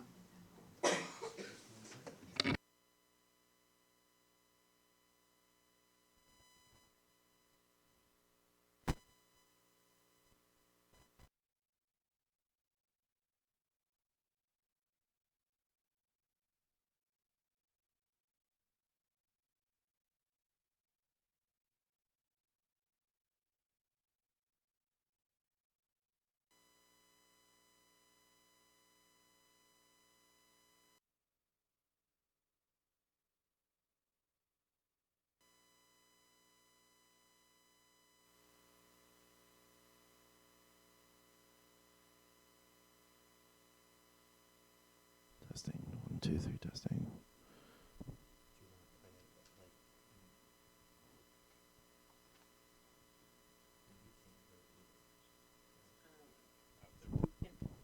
Can you hear me now? Now we can hear you. Oh, my goodness, perfect. That was horrifying. Please, I will be brief then in the interest of time. Good evening, all. My name is Dr. Beth Sanborn, and I serve as the School Safety Coordinator for Montgomery County, Pennsylvania. I'm a retired police officer with over 2 decades of experience, including service as a school resource officer and juvenile detective. I hold a master's degree in criminal justice and a doctoral degree in public administration. In this capacity, I was asked to conduct a comprehensive review of Pottsgrove School District's safety and support protocols. This review examined 10 core documents that guide how the district approaches student safety, behavioral health, crisis response, and threat management. Overall, the district has established a strong foundation that reflects best practices in school safety. The review found particular strengths in the adoption of nationally recognized frameworks, such as the CSTAG Threat Assessment Model and the Columbia Suicide Risk Tool. Protocols demonstrate clear protections for due process and for students with disabilities, as well as extensive training in trauma-informed practices. Crisis response plans were well aligned with federal standards, and staff wellness is recognized as a critical component of safety. The review also highlighted standout features that set Pottsgrove apart. These include the integration of community anti-threat officers into response teams, the inclusion of paraprofessionals and board members in trauma training, confidentiality safeguards such as using students' initials over radio transmissions, and the thoughtful inclusion of postvention and finance roles within the crisis command structure. While the district's approach is strong, the review did identify opportunities for growth. These include expanding family and parent engagement beyond simple notification, embedding equity and cultural responsiveness more explicitly into protocols, and ensuring consistent implementation across all of the schools. Some procedures are complex and rely on multiple systems, which can create challenges and post-crisis reentry and monitoring procedures could be further developed.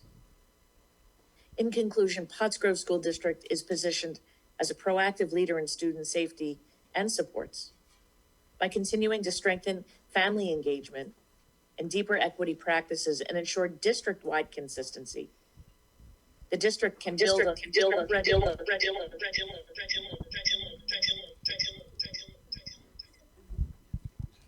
the district can build on its already solid foundation and continue to serve as a model for others.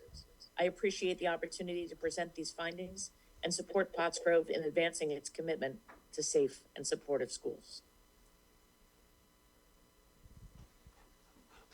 Thank you, Beth. Any questions from the board for Beth? I don't have a question for Beth, but I just have a question, I guess, for Dr. Finnerty. Given that we've had these, we've heard from Beth and Carly tonight, and they've told us both some things that we're doing well as a district and some areas of improvement. Do we have any plans moving forward to incorporate, some responses or adjustments? And then do we intend to share that with the public, given that we have many of them here tonight? Absolutely. In fact, our last slide from the presentation that we made talked about some specific things that we're looking at doing. One, making sure that we have more impactful training that is both more broadly available. And while there are instances where we try to offer choice in what professional development professional staff can select. There are also instances where we feel strongly that, and this is one of those instances, where we feel strongly that getting the first day of the 2-day training for safety care would be a powerful tool in supporting all of our students. So we're looking at doing that.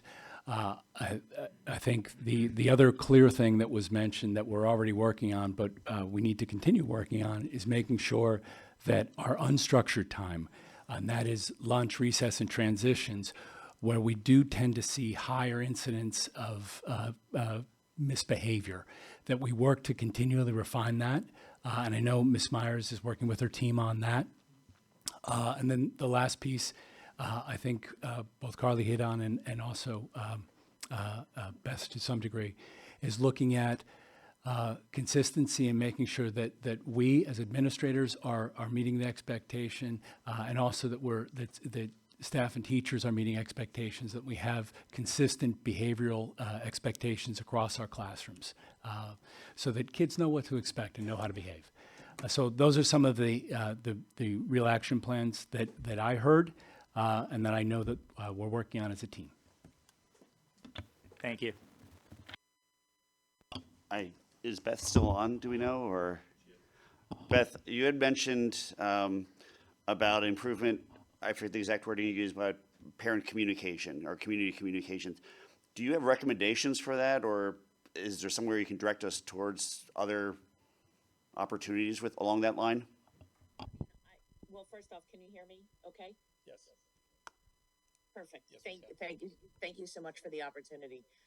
One thing that I don't know if this is the proper forum for it, but I'll toss this out there. If it conforms with your policies and procedures to allow for volunteers at the elementary level or within any part of your K-12, if you have the opportunity to get parent involvement in there, welcome it.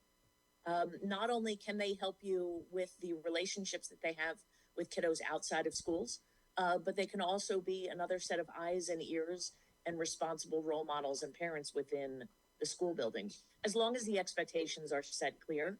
But they have a vested interest in their own children, much as you do.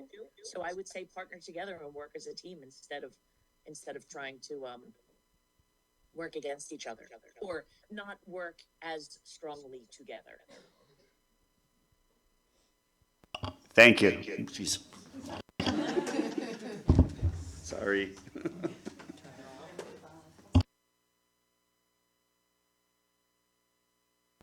Beth, thank you very much. This moves us to agenda item 4, public comment.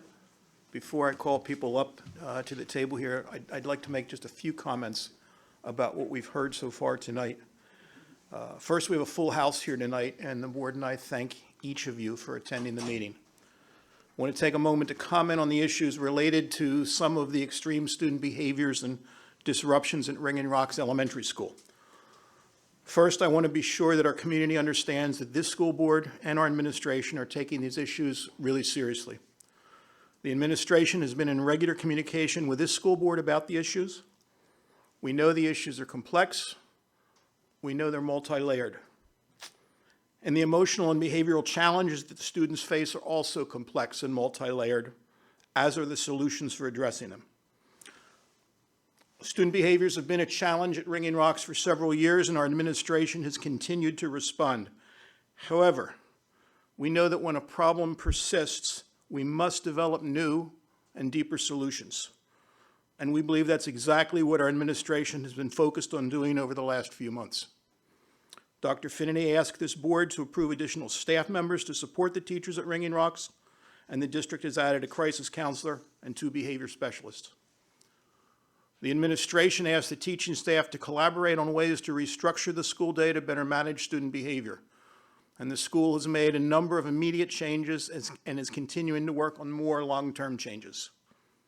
The school is also looking at ways it supports teachers in addressing student behaviors and is making sure that each of them, all of the teachers, have the most effective training and support. And tonight, as you heard on the board agenda, we'll be considering some additional external support and evaluation to help move us forward.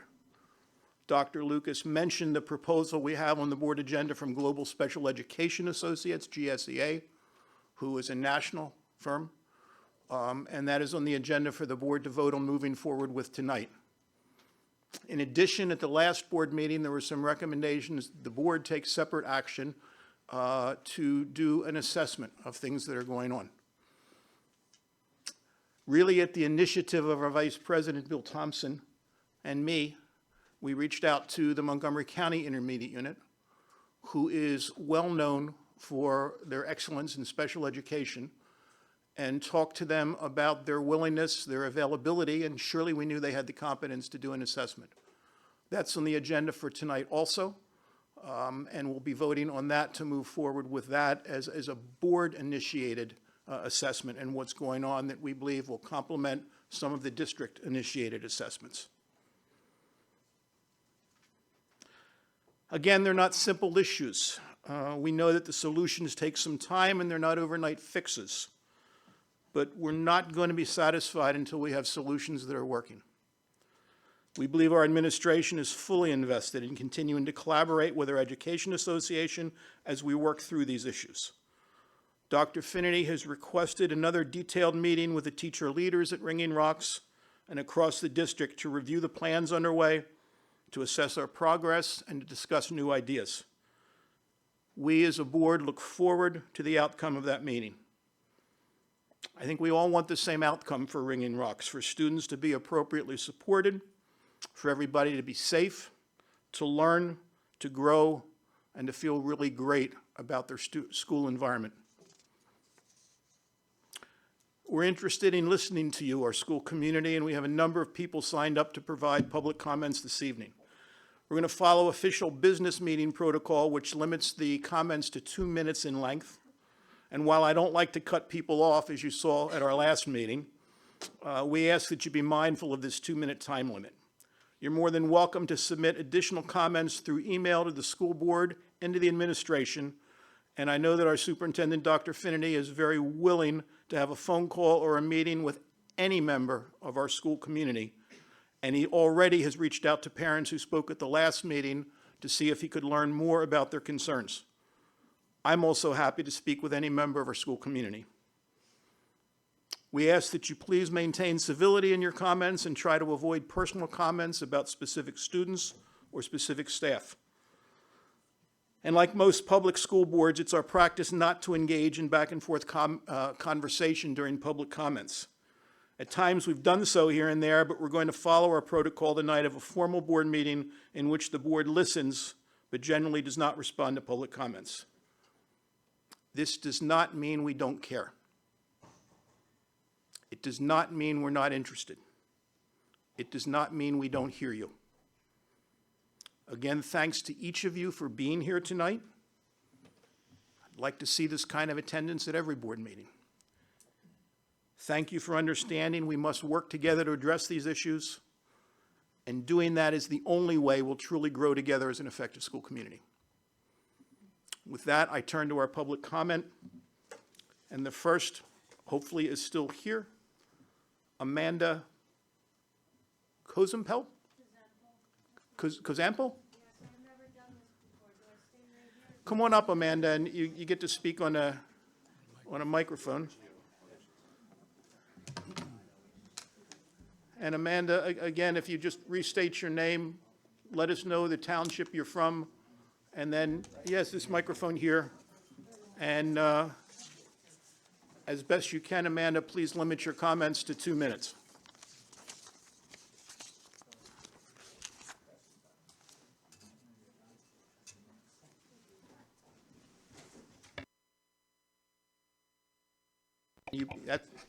Yeah. Hello, my name is Amanda Kazempel. I'm advocating strongly for my daughter here. I'm sure we all have nerves. I'm not a public speaker. I did this 100% so my daughter's words can be here. And I am gladly going to take one, if it's allowed, a recording of my daughter speaking. Am I allowed to do that? I'm not sure. So no bad words are in this. Okay. Yep, it's a 1 minute and 49 seconds. This is something that I just found out about last week. There's static in the background. My daughter wasn't aware that she was getting recorded, so just don't mind that. Depression, suicidal thoughts, or weight loss can happen. I have anxiety. Excuse my shaking. And it's a history of depression or suicidal thoughts. Doing bad With her stuff. Tesla, clear skin could be your jam. Live in the moment. Struggling on topicals? Ask your doctor about her Tesla. It's making my daughter sick. You want me to tell your teacher that? No, the principal. Just the principal? Okay, I'll tell the principal, okay? Are you all right? Now, this is the same kid that you said spit on you? My daughter goes to comment. And he did what? What did he do after that? Which allows her to make her own schedule. Our life doesn't revolve around school. He pretended to kick you? We get to plan And then school what else around our happened? family's needs. CCA, how school should work. You founded your kayak company because you love the Mute ocean. that. Not spreadsheets. I'm trying to listen to Scar. To hire. What else happened? And then what else happened is, so,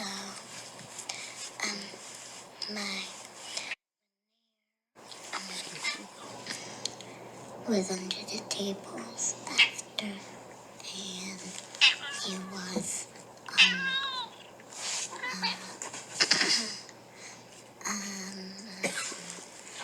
he was flipping chairs around. And what happened? And then we went into a different classroom and me and You were scared?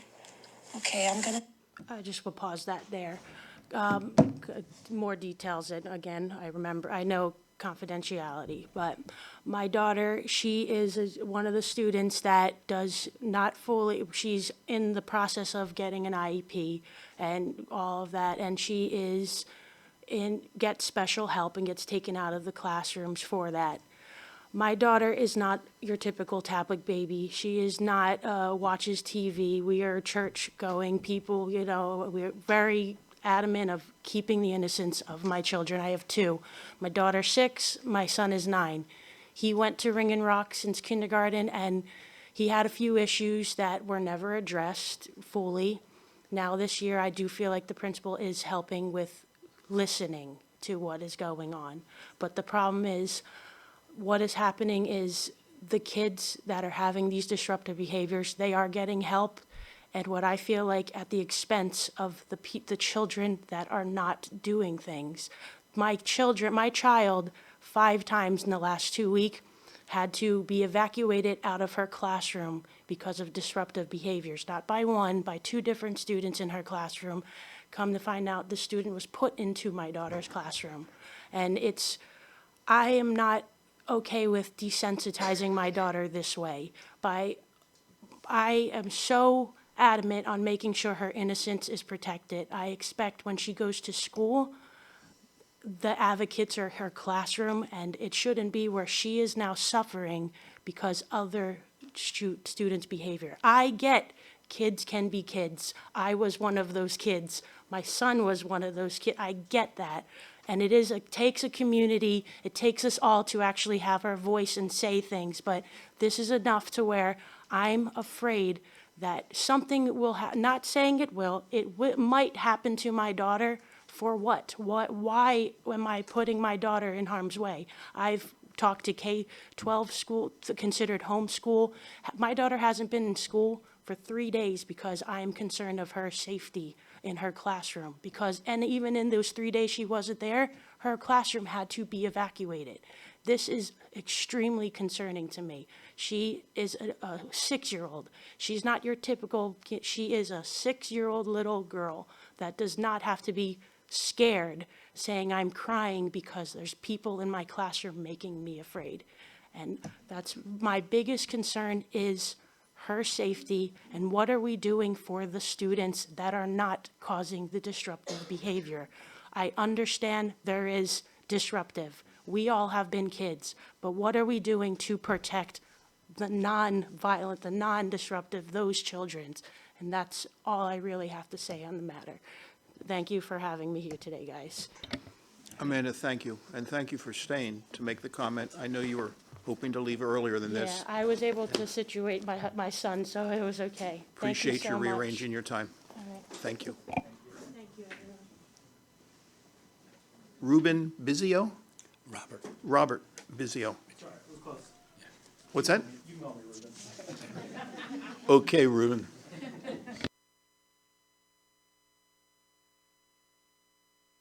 Well, hello again.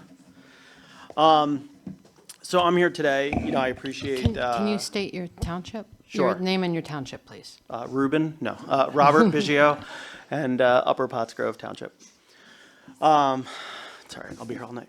No, so I appreciate you guys having me. I appreciate the voluntary audit that was done. That was one of the things that I had brought up last time we were here. But one of the things that I've heard since then, as well as, I had a meeting with David and Stephanie, and I reiterated this there, but I've heard since then that I kind of wanted to bring up. But starting with the audit itself, one thing that I was told from multiple people was during this audit, some of the students who, we saw on the chart are some of the top behaviors that come, were not there during the audit. Other information that I was given was that additional staffing was placed in the building during these audits. That's concerning to me because it kind of sounds like we put our finger on the scale and then celebrated a win that maybe wasn't there. Now, the truth of that, I wasn't there, obviously, but it was reiterated independently from multiple people who would have been there. So I would question the validity of the results there without getting more information as to why something like that would have happened. Because if we're not going to take an audit in what a real life situation is going to be when they're not there, it doesn't matter. One thing that came up again was concerns of retaliation. Faculty worried that if they speak up, they will be retaliated against. And I know this is something that we did discuss. But there's a real concern there. And it needs to be addressed. Because again, it's going to fit right into everything else. If we are worried about finding the answers to these questions that we have, if we want to continue the trend that we are apparently seeing with the charting showing these behaviors are decreasing, if we want to improve our staffing in the building, we talked about 6 support staff, I believe, that you've said that quit, right? When we already have a shortage, people quit people. So if we're losing these valuable people, it went from 800 to over 1,000 open spots. We can't afford to lose them. People quit people. And so, not to say this in a disrespectful way, but those of you sitting around here, you own that.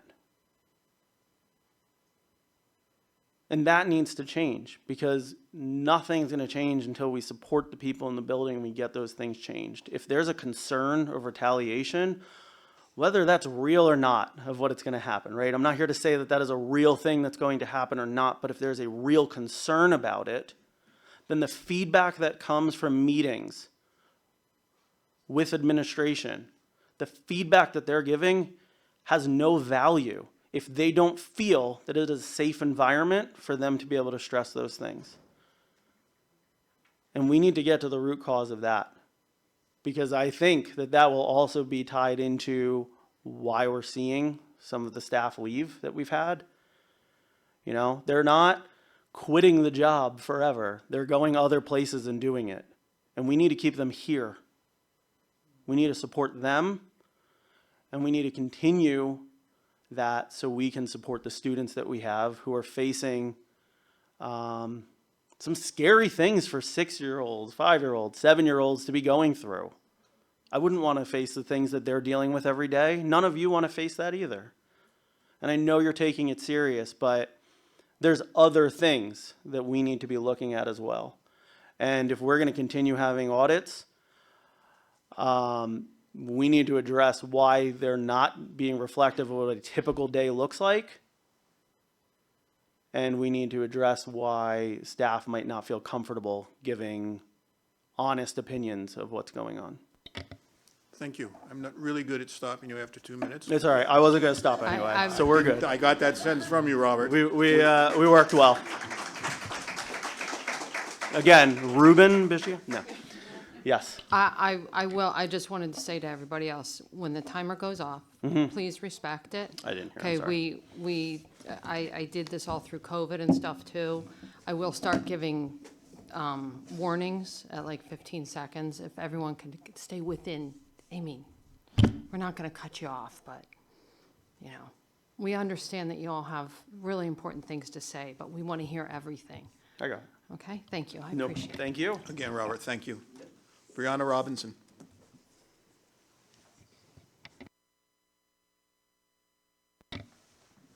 Name, township, and the 2 minutes, please.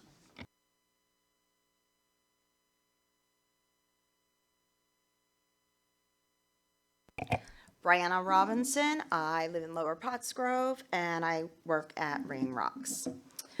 First, I want to take a moment to acknowledge that there have been some improvements since the last board meeting. Communication going home has increased. Classrooms are being notified of incidents through Class Dojo, and adherence to the discipline code has improved. My guess is that's why the chart is showing that the behaviors are getting less, because we're giving those consequences out. These are all positive steps. But I must also be direct when I say I am absolutely dumbfounded that not a single board member has chosen to come into our buildings to observe or interact with the educators who are there every day.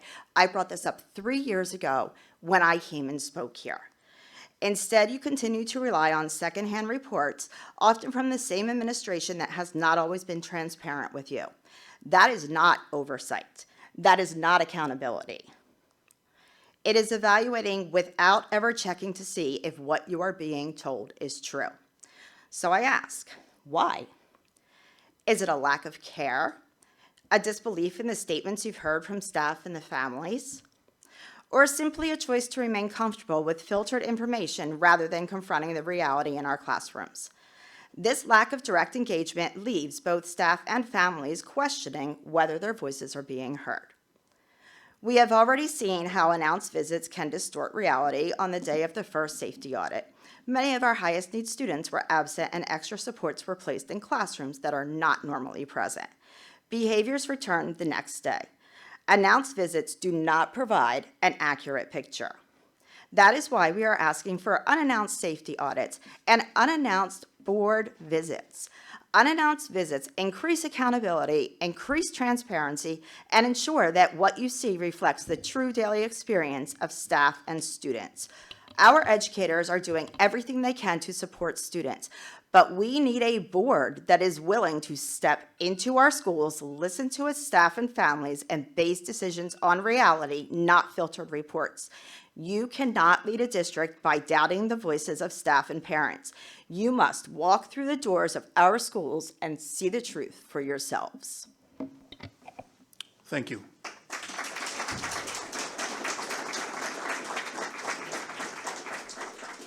Brittany Connard.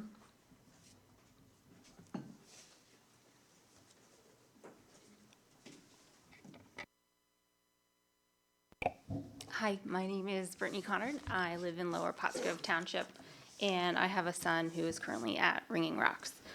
This is my second board meeting I've been to. I was here in May in support of another parent whose child has safety issues.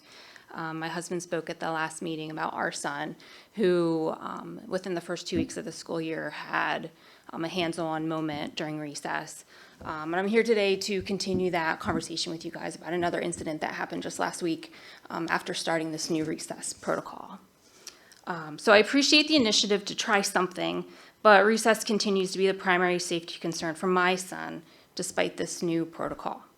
Last week, he had another hands-on event during recess, severe enough that I received a phone call from the school nurse and the principal. My son asked me, "Why aren't the adults helping? Who are the adults at recess? What training has been given? What are the expectations of these adults?" As parents, I feel that we should be made aware to continue the effort of transparency. Lastly, I urge the board to open a discussion with the township on reinstating the school resource officer position at Ringing Rocks. Having police presence and support can be very beneficial for our students. Thank you.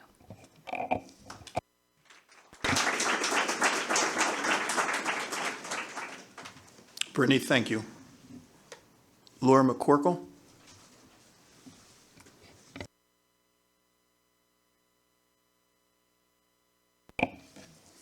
Laura McCorkle, Lower Pottsgrove, parent of 2 children in the district. First of all, thank you all so very much for listening to everything that we had to say 3 weeks ago. It is the first time that I feel like these concerns were truly heard and we see that there has been action taken. So thank you very much. We appreciate that you've begun the critical process of improving the safety at Rocks, and change is on the horizon if we keep this momentum going. So thank you. I reiterate there have been very positive steps that have occurred these past few weeks, namely the increase in suspensions that has allowed for a safer environment and the improvement in communication among the building and parents. The following concerns, however, do remain.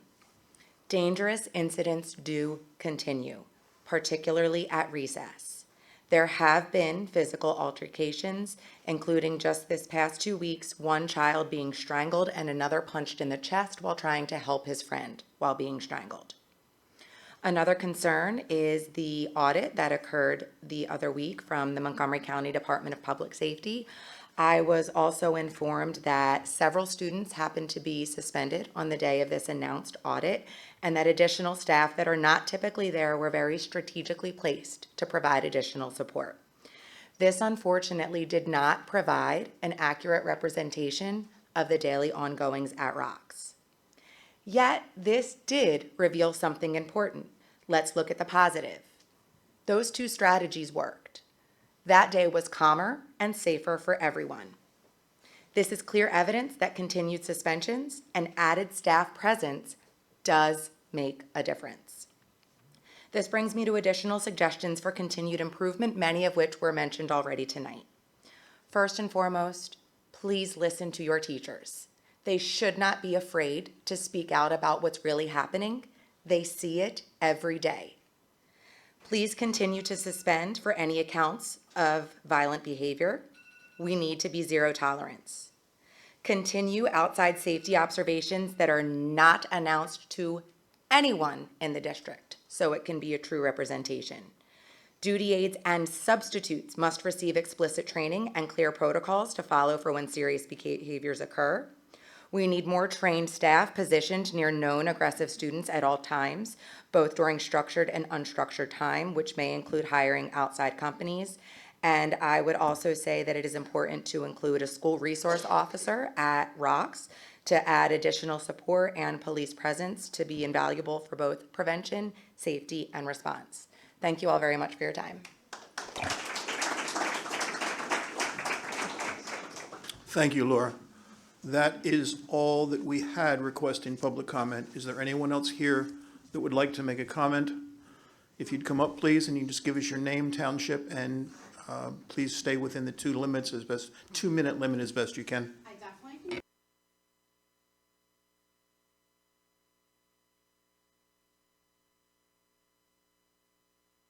can. Rocks Elementary. I wasn't planning on speaking. Some of you might have seen me before because many years ago I did speak with the teachers, and I was the person that had gotten a concussion from a student. So from speaking up, I have made a vow to myself that I would not speak at another board meeting because there were repercussions. So I am so impressed with Miss Myers and Miss Octaviano. If it wasn't for their leadership at Ringing Rocks, I don't know where we would be. I really am begging you to listen to the teachers. Please come and speak to the teachers. Ask them how they're feeling. Ask them if they feel safe. It is our responsibility to give the students a safe learning environment. This year, I have gotten hurt. Many people at Ringing Rocks have gotten hurt. I am following all of the plans as well. There has been a huge increase with support since the last board meeting, so I am so thankful for all of you for listening. However, it should not take parents to come to a board meeting for you to finally do something. We have been speaking at our town hall meetings, and I'm just wondering, where is the line not getting transported or to all of you? Where is the missing link with that? I also, with the whole presentation earlier, and the thing that I've talked about and brought up at town hall meetings, as well in my emails to Ms. Myers, is the mental health of all of the students that this is happening. I have asked numerous times for us to think about a plan for their mental health and the teachers' mental health, because yes, it's just those students that are having the behaviors, but it's affecting all of the people. So I really challenge you to think about that as well. Thank you so much for your time.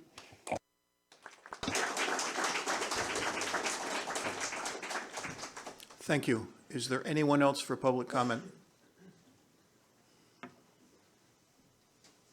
Yes, sir. And again, name, township, and 2 minutes.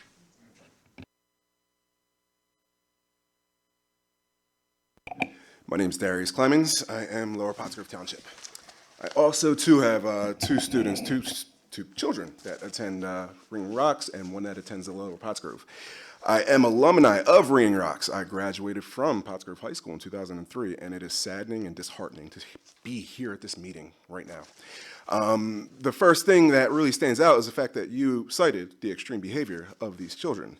And the next thing that stands out is that you put up a pie chart of the small number of behavioral students within the school district.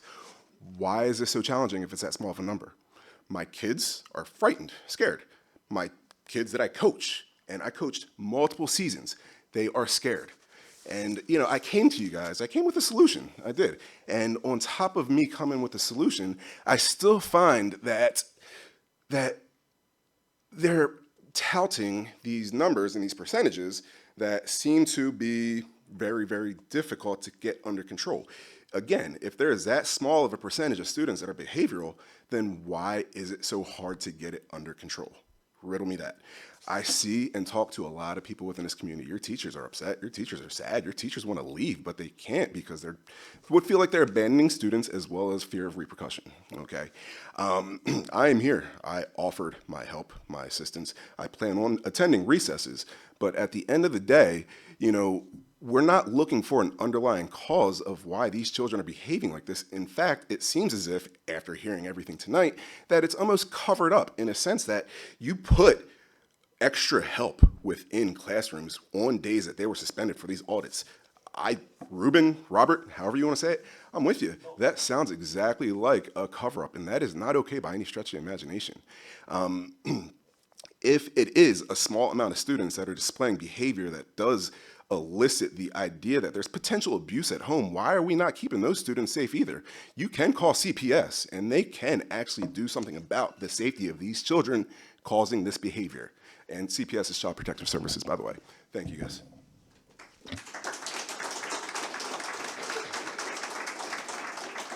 Thank you. Anyone else for public comment? Yes.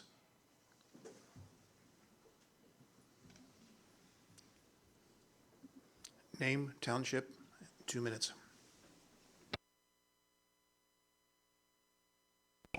Hello, Leanne Gravities, Lower Pottsgrove. I think I'm going to become good at this because I'm going to be at every school board meeting. I just want to echo the lack of transparency, the facade of transparency that's going on here. And it's really a shame to see the top-down trickle of lack of accountability at the very top. These teachers have been coming to you guys for years. Since the last board meeting, I have pulled my son indefinitely from Ringing Rocks. There has been little to no support from upper administration. The sentiment that birth rate is going down, which is affecting the number of enrollees in this district, is a sorry excuse. I'm invested as a community member. I have an older son at the middle school, which I'm watching very, very closely.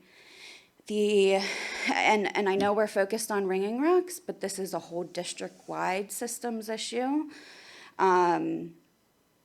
If middle school parents keep receiving these medical evacuation emails that are supposed to be transparent, that's another issue. My middle schooler has also been on the bus for 3 fights already this school year.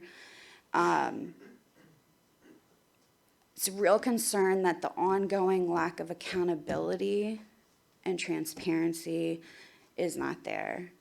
If I could pull both of my kids and place them out of this district, I would absolutely do that.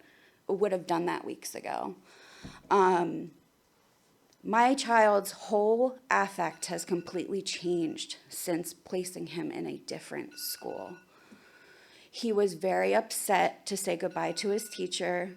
My husband came home with my son after saying goodbye to his teacher and his class.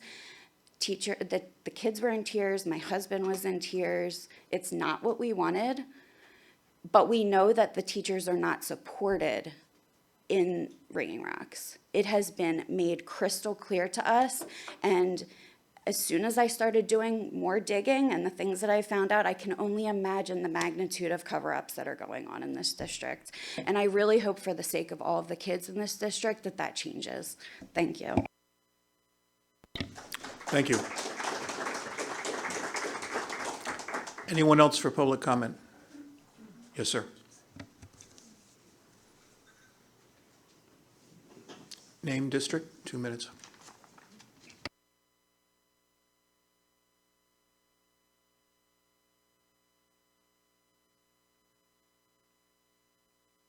Thank you.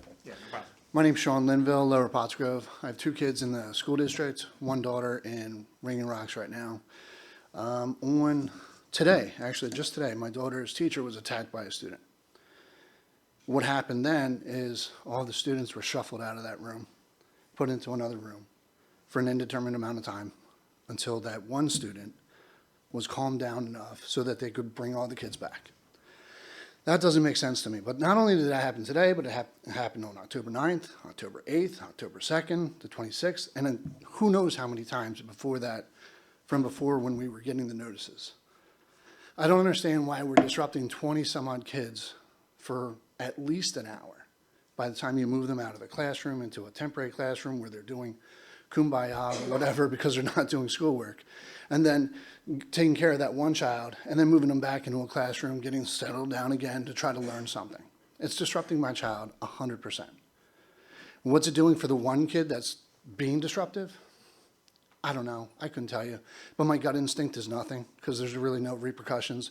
We heard earlier today that unless a kid disembowels somebody or causes major bodily injury, nothing happens. And there's only a few days that they can be suspended from school. Well, that might be a state law, that might be your law. I'm not sure where that is, but that's got to change. I mean, there's got to be a lot of changes here. And as somebody earlier said, you guys are supposed to keep the administration in check. We, the parents, the teachers, are keeping you in check. I want to see somebody step up for accountability. I want to see one of you volunteer to come into the school. Just walk around, walk the halls, shake the hands of some of the kids, shake the hands of some of the teachers. When there's a disturbance, be in the room. Because there's a disturbance every day. That's my time. Thank you very much.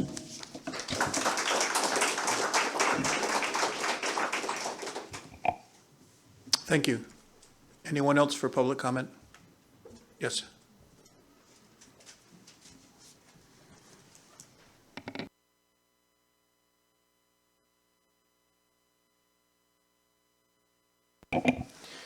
My name's Eric Cornell. I'm in Lower Pottsgrove.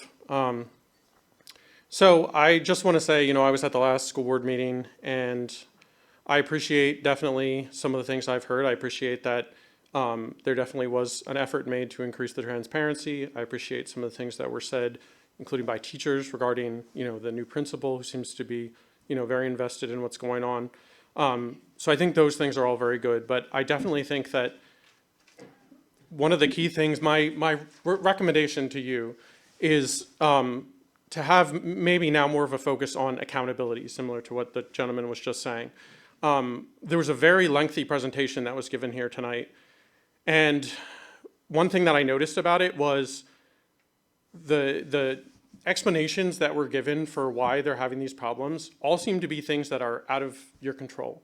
There's teacher shortages, COVID happened, the number of students that have special ed needs has increased. We can't control any of those things, okay? So if you give a long presentation that is focused on those things, all it sounds like I'm hearing is, well, here's all the reasons why we can't keep your kids safe. That's not acceptable. So I think the next time that we hear a presentation, it would be nice if maybe there was more of a focus on, here's the stuff that we can control. Here's the stuff that we could have controlled before, but we're unable to, but we're gonna do it now.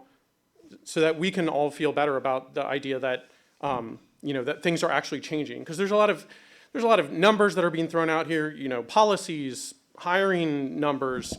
I don't think anyone here probably can really ingest those and kind of understand, well, is this actually going to make a difference? Is this different from how things were before? We don't have that level of knowledge. But at least if we see that there are people at the top who are taking accountability and saying, listen, we're not just washing our hands saying, hey, we can't do anything about this because all these outside factors are causing it, then I think, I don't know, I can't speak for anyone else, but for me personally, I would feel a lot better. I would feel a lot more confident that things were going to continue to improve. Thank you. Thank you.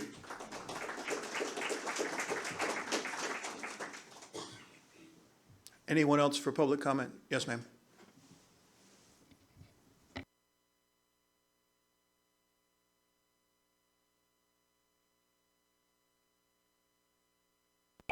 Hi there, my name's Amanda Deshesky. I'm in Lower Pottsgrove. I have one child at Ringing Rocks and one at Lower Elementary, and I am exhausted. I have quite frankly been exhausted since my fourth grader was in first grade, and I listened to the teachers come here and talk about the behavioral issues that were going on in my child's classroom that nobody informed me about. That was the first time hearing about it. There was no transparency then, and there's continued to be very little transparency. Not just with behavioral issues, but we're not even talking about the academics. We have Exact Paths that has been touted at these meetings as a great screening tool, as an opportunity to do what I need time for students. You test my children 3 times a year, and you do not give me that information. I've sought the information. I've been told before that it's too complicated for me to understand the results of my child's test. If I cannot understand it with my degrees and my husband's combined degrees, you need a different platform and you're wasting your money. I've received it one time after I've explicitly asked for the information. When we go to back to school nights, we get very little information about what is being taught in the classroom, what their expectations are, and where they should be for grade level. And I strongly suspect some of that is because there are so many behavioral issues going on. There are teachers who want to teach the students are unable to, and keeping some of this information from the parents is a way to make it so that we don't know how bad things actually are in the classroom, right? If you can't teach my kid, at least give me the data that you've collected on them, and I will supplement it at home when I get home from my full-time job. Keep them safe at school, give me the data, and just try to do better, right? The parents want the information. They're all tired. They want their kids to be educated, and they want them to be safe in the classroom. That's not a lot that we're asking from the classroom. Thank you.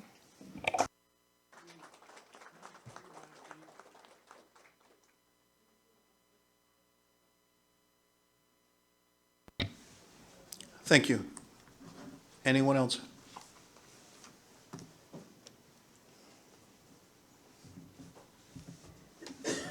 Again, I thank each of you for being here this evening. We very much believe as a board that we need to continue to work together as a school community. And as a board, we will demand accountability and continued updates, but we're also going to support the administration in its work. While I heard some of you talk about things that are out of our control, we are focusing on things that are in our control, and there's things that we're doing. Someone called my name? Yeah, I was just trying to find out if there was anybody online, but Jeff, motion. Oh, thank you. Thank you, Jim. You actually know how to use that thing. What's that? You know how to use that. We're on agenda item 6, report of the superintendent. Dr. Finnerty. All right, good evening.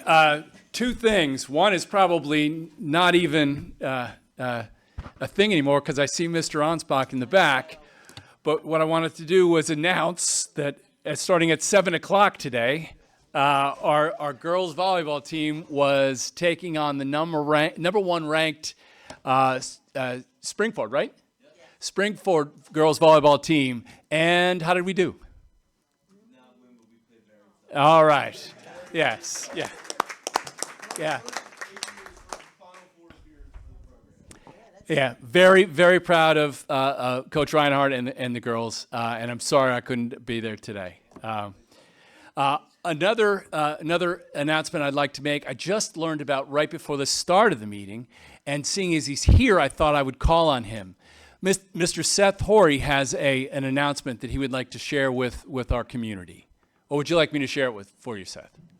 Up to you. You go ahead. I have a mic, so it's okay. Excellent. Okay, and we're pointing that camera at me right now, so okay. So hello everyone, I am Seth Horry. I work at the high school. I run the TSA Club, Technology Student Association. I was recently elected to the Pennsylvania TSA Board of Directors. So yes, taking a step up in that organization. Ooh, thank you. So I wanted to share that with the community. So, yeah. Thank you. Hey, Seth, you rock. Will we have a presentation about TSA success later this year? Oh, sure, absolutely. Okay. Our competition's in January, so you'll see us after that. Excellent. Thank you, Dr. Finnerty. Agenda item 7, approval of minutes. We're looking for approval of the monthly board action minutes of September 9 and September 23. I'd like to make a motion, we approve 7.1 along with 7.2. Second. Motion and a second to approve the board minutes of September 9 and September 23. Any discussion? Those in favor? Aye. Those opposed? Motion passes. Agenda item 8, granting of orders, approval of the payment of invoices for September 2025. I'd like to make a motion that we pay the invoices for September 2025 in the amount of $3,764.33 as presented. Second. Motion and a second to approve the payment of invoices for September 2025. Any discussion? Those in favor? Aye. Those opposed? The motion passes. Agenda item 9, action items personnel. First is 9.1, the retirement of one teacher. I would like to make a motion that we approve 9.1 and congratulate her and in her future endeavors. Motion and a second to approve 9.1 and to congratulate Kathleen McGeehan on her future endeavors. Any discussion? Yes, I just, again, I wish she was here. But Kathy McGeehan was an amazing teacher, and I wish her the best. Both of my kids thoroughly enjoyed her class and still talk about her to this day. And before I left tonight, my son pulled me aside. He said, "I see Mrs. McGeehan is retiring. Please say something." So I wish her the absolute best. She deserves it. Thank you. Move in a second then to approve the retirement of the teacher. Any other discussion? Those in favor? Aye. Those opposed? Motion passes. 9.2, leave of absence for one special education teacher. I would like to make a motion, we combine and approve 9.2 through 9.7. Motion and a second to approve 9.2 through 9.7. In review, this is the retirement of one teacher, leave of absence for one special education teacher, approval of resignation and retirements for 8 support staff, the appointment of 7 new support staff, a change in assignment for a support staff person from instructional 1 to instructional 2, supplemental staff for our our club program, SOAR, 9 people there we are adding, and 9.7 is the non-athletic appointments for 18 people, 7 at the district level, 1 for middle school, 6 for Ringing Rocks, and 4 for West Pottsgrove. Motion and a second to approve 9.2 through 9.7. Any discussion? Those in favor? Aye. Those opposed? Motions pass. Agenda item 10, action items business. This is a rebid for the tennis courts for EI Associates to conduct a rebid. We rejected the last bid. We only got 1 bid. I'd like to make a motion, we approve 10.1. Second. Motion and a second to approve 10.1, the rebidding of the tennis courts. Any discussion? Those in favor? Aye. Those opposed? The motion passes. Agenda item 10.2 is the approval of a contract with Kencor LLC to provide preventative maintenance for 3 elevators at the high school, middle school, and Lower Pottsgrove Elementary. I'd like to make a motion, we approve 10.2.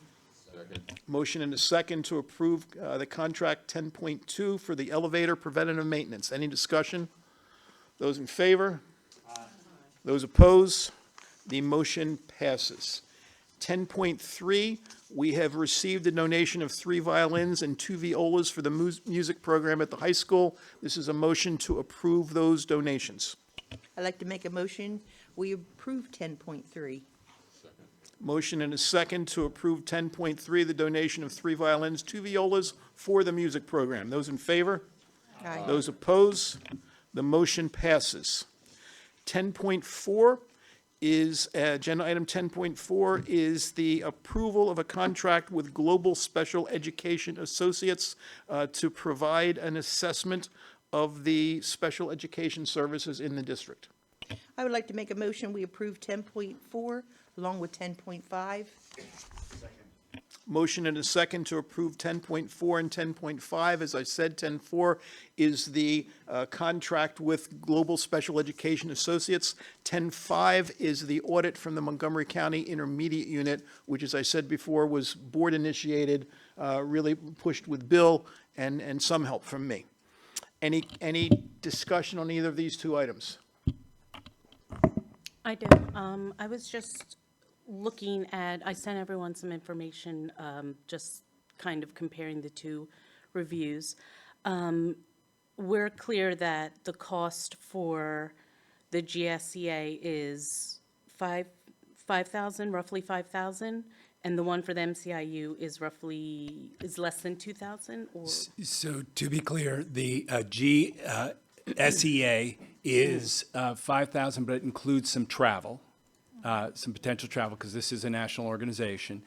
And then the MCIU would be maybe nothing, but certainly no more than $2,000. That's, I think, what we put in there. Is that correct? That's correct. Right. Yeah. Yeah, rather than come back to the board if it went to $1,000 in one, we put it no more than 2,000. That makes sense. And the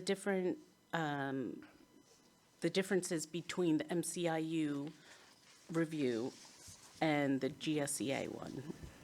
Can you explain that? So the differences are small. They're essentially two organizations that are going to do largely overlapping audits. The specialized skills that GSEA has, we think are valuable and would not only support this, but also support our audit as we move into that next year. And is there, seeing as they're similar and the information that GSEA shares in their summary, and it's similar to the one that was done, the monitoring, the cyclical monitoring that was done last year, is there any interest in possibly doing the MCIU one first, the lesser of the two? That's very similar, like you said, to the other one, and the GSEA is similar to the cyclical monitoring, that we do the MCIU one first, get the results, try and work with that before we spend that amount on the larger one. We as an administration would ask that you would approve both of these because we feel that there's value, and we also feel that they have capacity right now. So we could get both of them done relatively quickly, and that would very much empower us and inform our actions as we look for continued improvements of behavior, not only at Rocks, but district-wide. Okay, and so we kind of consider the cost is worth it. That's my opinion, yes. Oops. I would recommend, my suggestion is to go with the both, because, Anik, you're asking about the differences. Whether the differences were subtle or vast, you're having two different groups, distinct groups with different backgrounds and different, viewpoints looking at it. So I would rather have coming in from both angles, so to speak. So I think the cost is well worth it.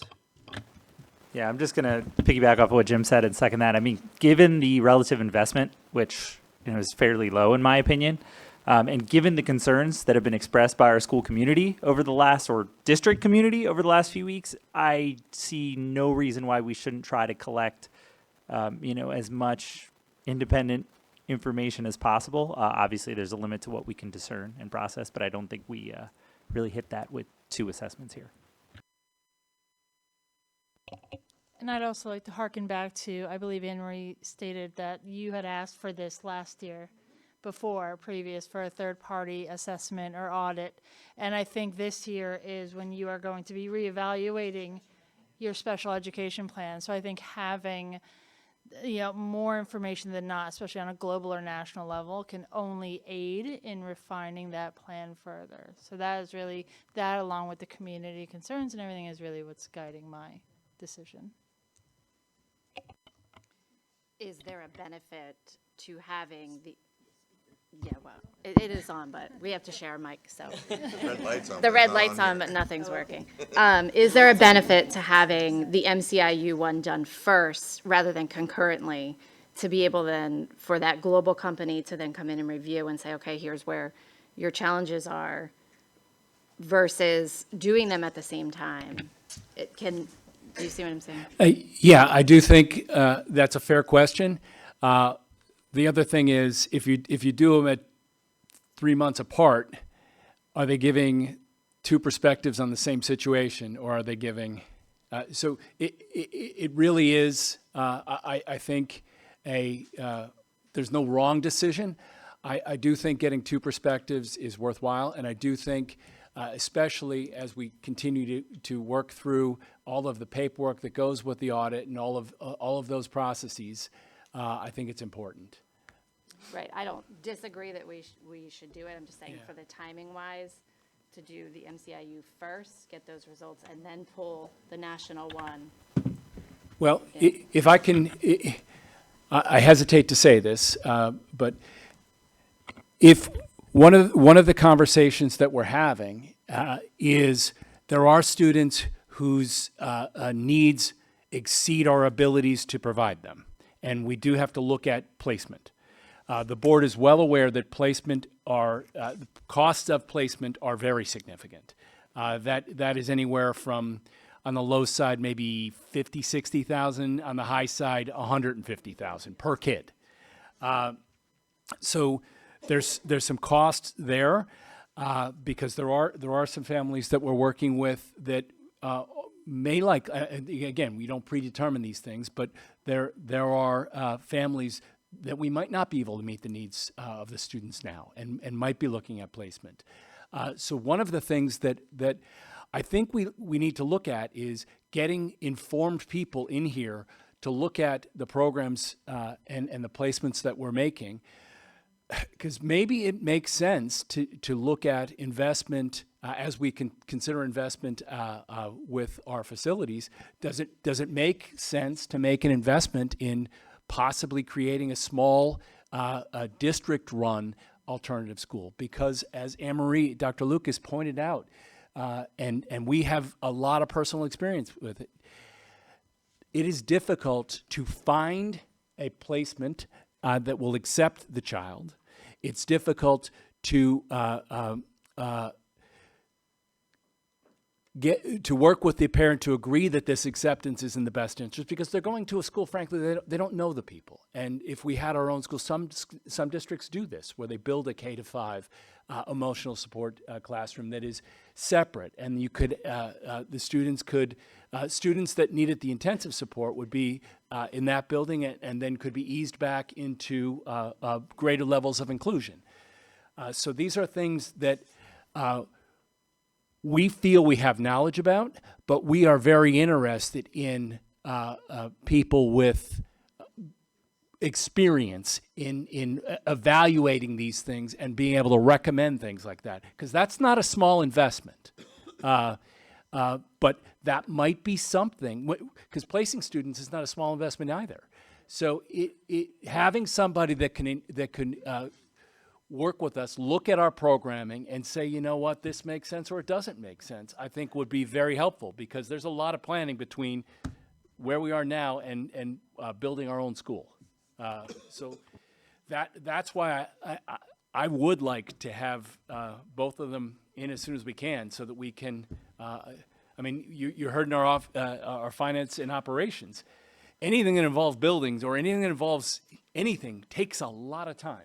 So the quicker we can get this done, the better, the more informed we are and the better I feel. Yeah.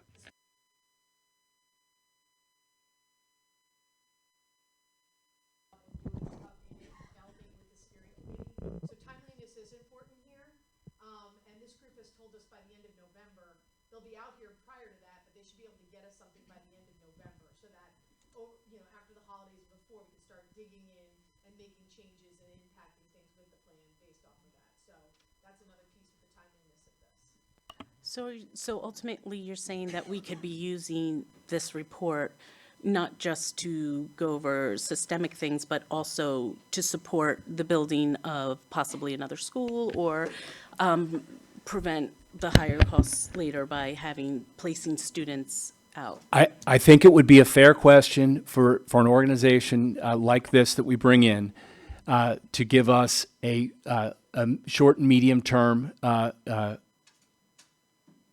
plan on whether or not this is a viable option for us. Because we're a small district, so it just flat out might not be viable. But I wouldn't. I mean, as we've gone through every phase of physical construction, I want to make sure that we're considering the long view always, so that we don't throw good money after bad. So I think $5,000 is a pretty low price to get any information that would inform that process. Any other discussion? So we have a motion and a second to approve 10.4, the program with GSEA, or the contract, the assessment, and as well as 10.5, the assessment with MCIU. Those in favor? Aye. Those opposed? Motions pass. Agenda item 11, action items, education. 11.1 is a memorandum of understanding with the Assistant District Attorney to operate a school-based youth aid panel within Pottsgrove High School. I would like to make a motion, we approve 11.1 through 11.7. Motion and a second to approve 11.1 through 11.7. This is the memorandum of understanding with the Assistant District Attorney to operate a school-based youth aid panel, the approval of 15 mentor teachers. The district assigns mentor teachers to our newer teachers, and these 15, 5 are from Lower, 2 from Ringing Rocks, 1 from West, 4 from the middle school, and 3 from the high school. 11.3 is conference attendance for one person, safety care recertification. 11.4, conference attendance on October 30th for governmental accounts and auditors. 11.5, conference attendance, introduction to Yellow Book on November 10. 11.6, conference attendance, you don't know what you don't know about Excel for one person on November 24th. And 11.7 is conference attendance at catching up students who have fallen behind in math on December 10th for one person. Any discussion on any of those items? If no discussion, those approve? Aye. Those oppose? The motions pass. Number 12. Say again? I turned my mic on, I accidentally say aye. Louis, it's nice to hear your voice, Louis. Thank you for participating. 12, Joint Operating Committee 12.1 is the report. I passed out the report. There's 4 things I want to stress in the report for the board to hear. The Assistant Director, Administrative Director of the Western Center has received 4 proposals from 4 different architectural firms for potential additions to the Western Center. At the last meeting, which was on October 6th, the JOC narrowed that down to 2, Crabtree Rohrbau Associates and GKO, to provide a 30-minute presentation at the 11/3 JOC meeting for potential expansion. Those meetings are open, as these meetings are, to the public, and while Patty and Bill and I serve on the JOC, you are all welcome to come and hear those presentations if you would like to. Number 2, there is, as you know, there's a hold on budgets everywhere, and the Western Center is short in supplies. Interesting, I just thought it was interesting to mention, what they have done is going to American Crane, who has donated 5 pallets of scrap metal at no cost for the welding students to use. So very, very creative thinking and getting stuff there to help students. 2 meetings that you may want to hold on your calendars, board members. The first is October 23 at 4 o'clock. There is all technical centers have advisory councils. There are 2. There's a local advisory council that tends to be, what do I want to say, skill specific in terms of that. So each of the teachers has a local advisory council, but in addition, there's an occupational advisory council that is the larger of the 2. You're welcome to attend those meetings on October 23rd. You can get more information from me or Bill or Patty or Dave. Lastly, it was kind of interesting. There was an announcement that has gone out. The culinary students at the Western Center are hosting a mock state dinner. Each of us will be invited. This is for 50 people on Thursday, February 19th. Deisha Dyer, who is a former White House social secretary under President Obama, as well as Chef Tony Hicks, who's Philadelphia-based, will be hosting that dinner.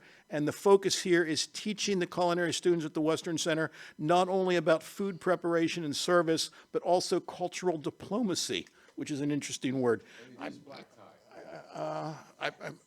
That's just for the gentleman who would, well, it could be for anyone if you want to wear a black tie, I guess. Yeah. So there's no restriction. Put a note on your calendars. What Dave told me is there'll be a formal invitation that comes out.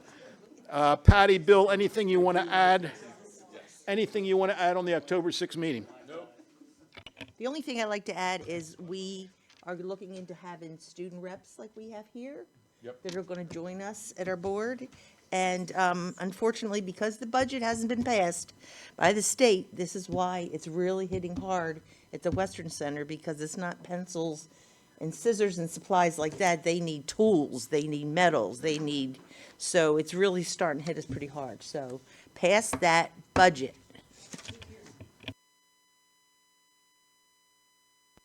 This moves us to agenda item 13, MCIU board update, and with our update, here is Anik, with the update. I can tell we're all tired. You know what, you guys, everyone has my agenda, or my readouts, my updates. It's on the agenda, right? So I'm good if you guys are. All right. Thank you, Anik.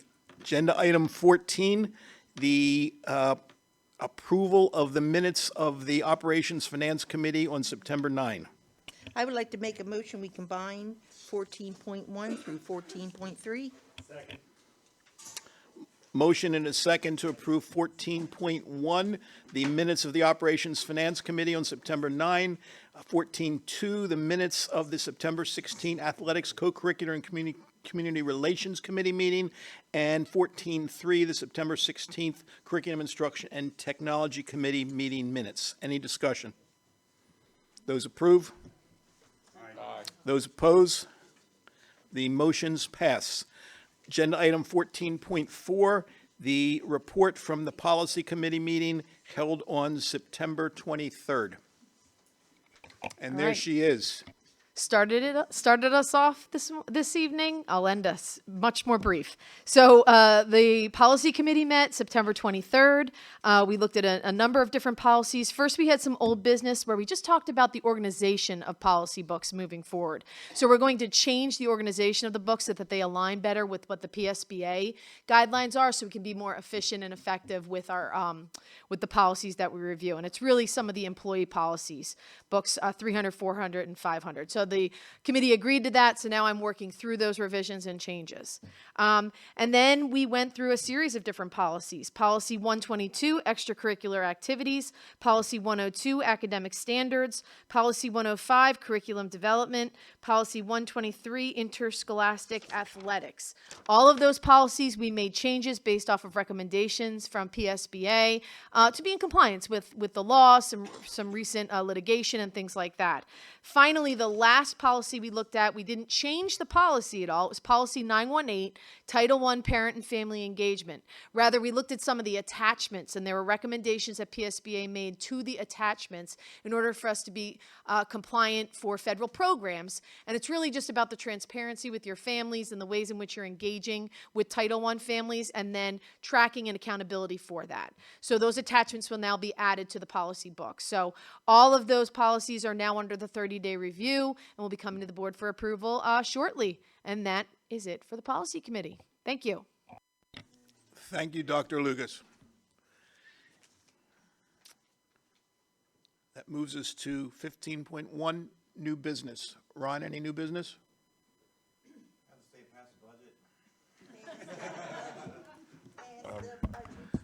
I got a call from, or we got reached out by the VOTEC school asking us to pay the tuition rate quarterly. I posed a concern because now the sending districts will fill that pinch now. I asked the VOTEC what they do 10 years ago when the state passed the budget 8 or 9 months late. Of course, at the time the VOTEC had a fund balance. Before they started returning fund balance, they were able to make it through it. So now they're looking to have us pay quarterly tuition so they can pay their bills. And yeah, so we really need the state to pass the budget. And with the federal government shut down, that's now put a hamper on potentially the food service program, because the state of Pennsylvania only has enough money to pay food service subsidies through the end of September. And we only have enough money to pay the nutrition group, our food service vendor, for a couple more months. So we're going to have to make some serious decisions soon. I know it's not my turn to talk, but on that topic, one of the other concerns, unanticipated consequences that we're being told of the federal shutdown is people that we're trying to hire they have to get their FBI clearances. So being able to get that, some of the candidates have told us that they're having difficulty getting that with the shutdown. So it's just one thing you don't think. And the Another federal thing. government shutdown is affecting our audit report because the auditors cannot do the federal compliance portion of the audit because they're barred from issuing any compliance report until this new compliance supplement is issued by OMB, which is a federal agency. And when the federal government shut down, that compliance supplement's not coming out anytime soon. So they're going to divide our audit report into 2 reports now so we can get our financials taken care of and then later on take care of the federal fiscal compliance portion. So we need both the state and the federal government to pass budgets.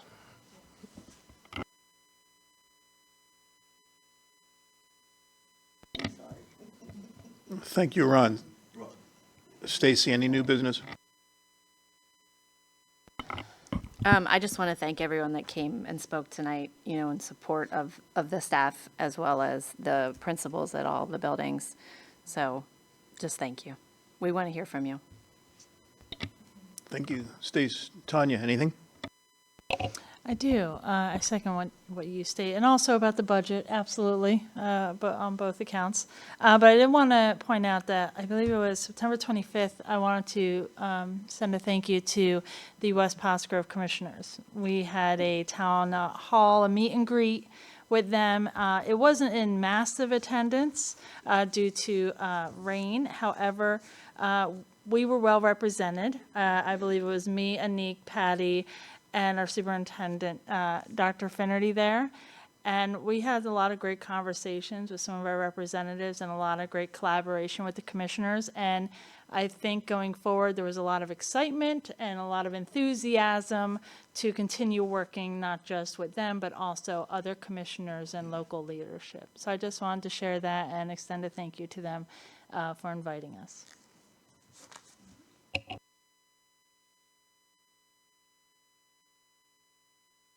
Sorry, Anik.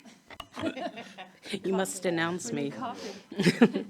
I just wanted to point out that tomorrow is the MCIU Resource Fair at the MCIU, and you could go to the Pottsgrove Village Facebook page to find out information on that.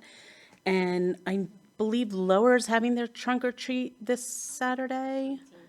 Yes, 1 to 3. Okay. And then I know you're going to talk about the game and all that great stuff, but that's all I had. Thank you. Patty? The only thing, well, I was going to talk about the volleyball team, but congratulations to them because that was a great success. So anyway, I want to thank the boosters and everything. They did these pink T-shirts, and you have a black one there that they did. It's got pink lettering though. Yes, it's all for the great cause, but all the proceeds go to the Cancer Center who helped me be here. And Thursday will be 15 years since I was diagnosed. So it just shows we can all do a little bit, and I'm still here. Thank you. Thank you, Patty. Bill? Dr. Finnerty? Just want to shout out and thank you to Lower Pottsgrove Township. They invited us for Empower Your Park Day, and we had some of our administrative team joined by some wonderful students from the what were the 2 groups? NJHS and Spark the Wave. We got to lay some stone and pick up a lot of garbage, and it was a good time. So, yeah, thank you for that. Thank you. For people, if anybody's listening there, I just encourage it. I was with 2 of my grandchildren last night, who are both high school students, and surprisingly, they were talking about good things about the high school. And while the criticism and the recommendations for change are always extremely helpful to hear with what's wrong with the picture and how it can be better, I encourage people to come out and talk about the good stuff that's happening here, because there's a lot to brag about with this school district. We have some tremendous staff. You heard some of them speak tonight. We have some just wonderful administrators, principals running our buildings. My impression is there is not a cover-up going on. And if there is, I'm a bigger fool than people think I am. But I don't think it's there, and I just challenge anyone to show me where it is. But I also challenge you to come out and talk about what's happening here that makes the difference. You see the smiles on the student reps of the high school kids. I talk to my grandkids and ask them about what's going on. Did you hear the rumors about the drug stuff and things like that? It is amazing how fast negativity flies on social media and how rumors spread. And I am not saying that there's no truth behind any of that. I don't want to come off as naive. But I appreciate the quality of the staff we have here. I appreciate the quality of the leadership we have around here. And I encourage some parents to come out and talk about what's right with this district. We need to continue to fix what's wrong, but we need to celebrate what's right. And we can't do enough of that right now. So thank you for listening to that.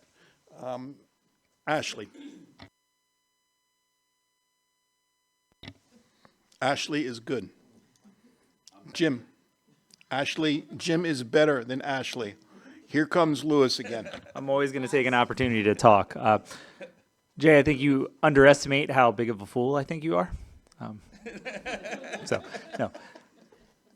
Joking aside, I want to piggyback both off the points made by Stacy and Tanya, and you as well, Jay. I think it's nice to see so many members of the school community in attendance at these meetings. Of course, I wish it were under better circumstances. However, I think through sharing news, through communicating, through engagement, through transparency, that's how we improve as a district. And I think, to your point, we need to hear the good as well. I want to hear the good and the bad. I want to know the areas that we need to improve.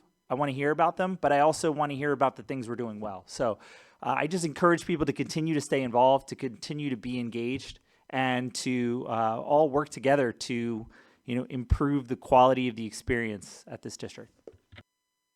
Thank you, Lewis. None of us are as smart as all of us, is really what you're saying. A reminder, the Curriculum Instruction and Technology Committee meets at 6 o'clock on October 21st. The Policy Committee will be meeting at 6 o'clock on October 28th, and our next school board meeting is at 7 o'clock on October 28th. Motion to adjourn? Thank you for that. My bad again. Boy, I rushed through that. It shows where I want to be right now. No, you can take 2 minutes, but we'll ring a bell if you take more than that. 2 minutes. You got to give your name, your township, and a small dance.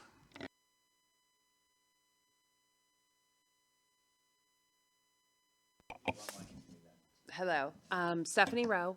I am a Upper Pottsgrove resident. I wear several hats. I am, first of all, a parent of 3 Pottsgrove students, one who is a graduate, who is freshman at Creighton University, a sophomore, and an 8th grader.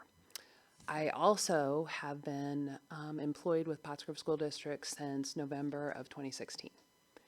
I am, excuse me, I'm trying to keep this brief. I want to talk about the positive things. I am one of the RBTs. I work at Lower Pottsgrove, but as of September 1st, I was asked to come over and help at Ringing Rocks. And I started working at Ringing Rocks. I was there until 2018, went to Lower, and then right before COVID, in November, I went back to Ringing Rocks and was there until 2 weeks before we shut down.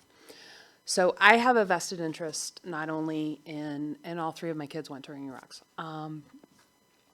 I have watched Ringing Rocks ebb and flow over the years, as well as all of our schools. And what I see on a daily basis, COVID did change a lot of things, because the kids don't know how to sit in a chair. Kids, can't sometimes keep their shoes on. They're eating constantly. These are things that they would learn at home, or they should learn at school during the early times. But what is happening is kids are not being able to be kids because there's so many things that are being put on them outside of school. There's so many challenges that are, I'm sorry, I went over, is that okay? Is that okay, just for a sec? I'm sorry, and I know we all want to get out of here. But what I see is I see kids, and for a lot of us, the safe place is at home where kids hold it together all day at school. But we have a lot of kids that their safe place is school, so they kind of fall apart at school, and they aren't really taught the coping skills at home in order for them to be able to deal with some of the challenges at school. All these behaviors, I mean, they boil down to, it's either they're escaping or avoiding, whether it's the work is too hard, they don't know how to interact socially, they want the attention because maybe they're not getting it at home, they're looking to get something, or it feels good, and they're having these behaviors.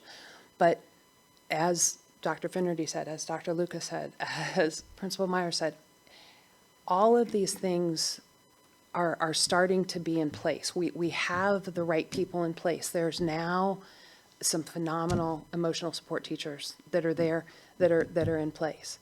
The last time there was really a consistent, and these are big behaviors, and these are big feelings that these kids are having. And do the needs of these small number, because 88% of the kids at Ringing Rocks have zero behaviors or referrals. So yes, there is that little bit, but those are really, really big behaviors. And this is the way they're communicating with us. And from September 1st until today, the difference that is happening on a daily basis it's amazing to see. And you are all welcome, and I think you all know that. You are all welcome, but you all have jobs. You all have other things that are going on. You're all welcome to come in. And the transparency, I'm not sure what people are talking about, that there's a lack of transparency. I mean, we're doing it, and people are coming in, and I would encourage, and I think it would be wonderful if more parents could come in and they could volunteer and they could be a part and they could see all of the positive things that are happening.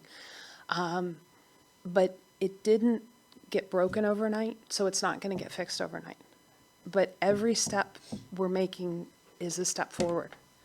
And I would answer any question. I don't want to take anybody's time because I know we've all been here and everyone wants to go home, but I would be happy to talk about my experiences, obviously not talking about any specific children for the privacy of that. But Principal Myers got great things in place. She is so positive. She has this energy. The energy of the building is amazing. Dr. Finnerty, I have been side by side with you, and you have, through some pretty big behaviors, you have been there, and you have been incredibly supportive, as has Dr. Lucas, so all the pieces are starting to fall into place. We need a little bit more time to make it happen, and I wish that everybody could see that it really is getting better, that teachers are sending kids out on breaks before it comes to the point where you need it to be a safety care call. Those are increasing. The amount of the really big behaviors is decreasing. I think it's hard to say because with some of the parents saying, well, my child's class was evacuated. Well, you wanted communication, so you're getting communication, so it's of course going to seem like it's happening more often. It's not. It's just being communicated to you so that the communication is there. So I know we're not going to be able to please everybody, but I want everyone to know that I personally am the one who's going to those big behaviors. I'm the one who's going to protect everyone's child, to protect the rest of the staff. And I do that because if it were my kid that were in that, and my kids are in the district, I would want someone to be there to help them. So there are people that are there that are helping them and really want nothing but the best for them. So there are a lot of positive things. I hope I gave you some of the positive things.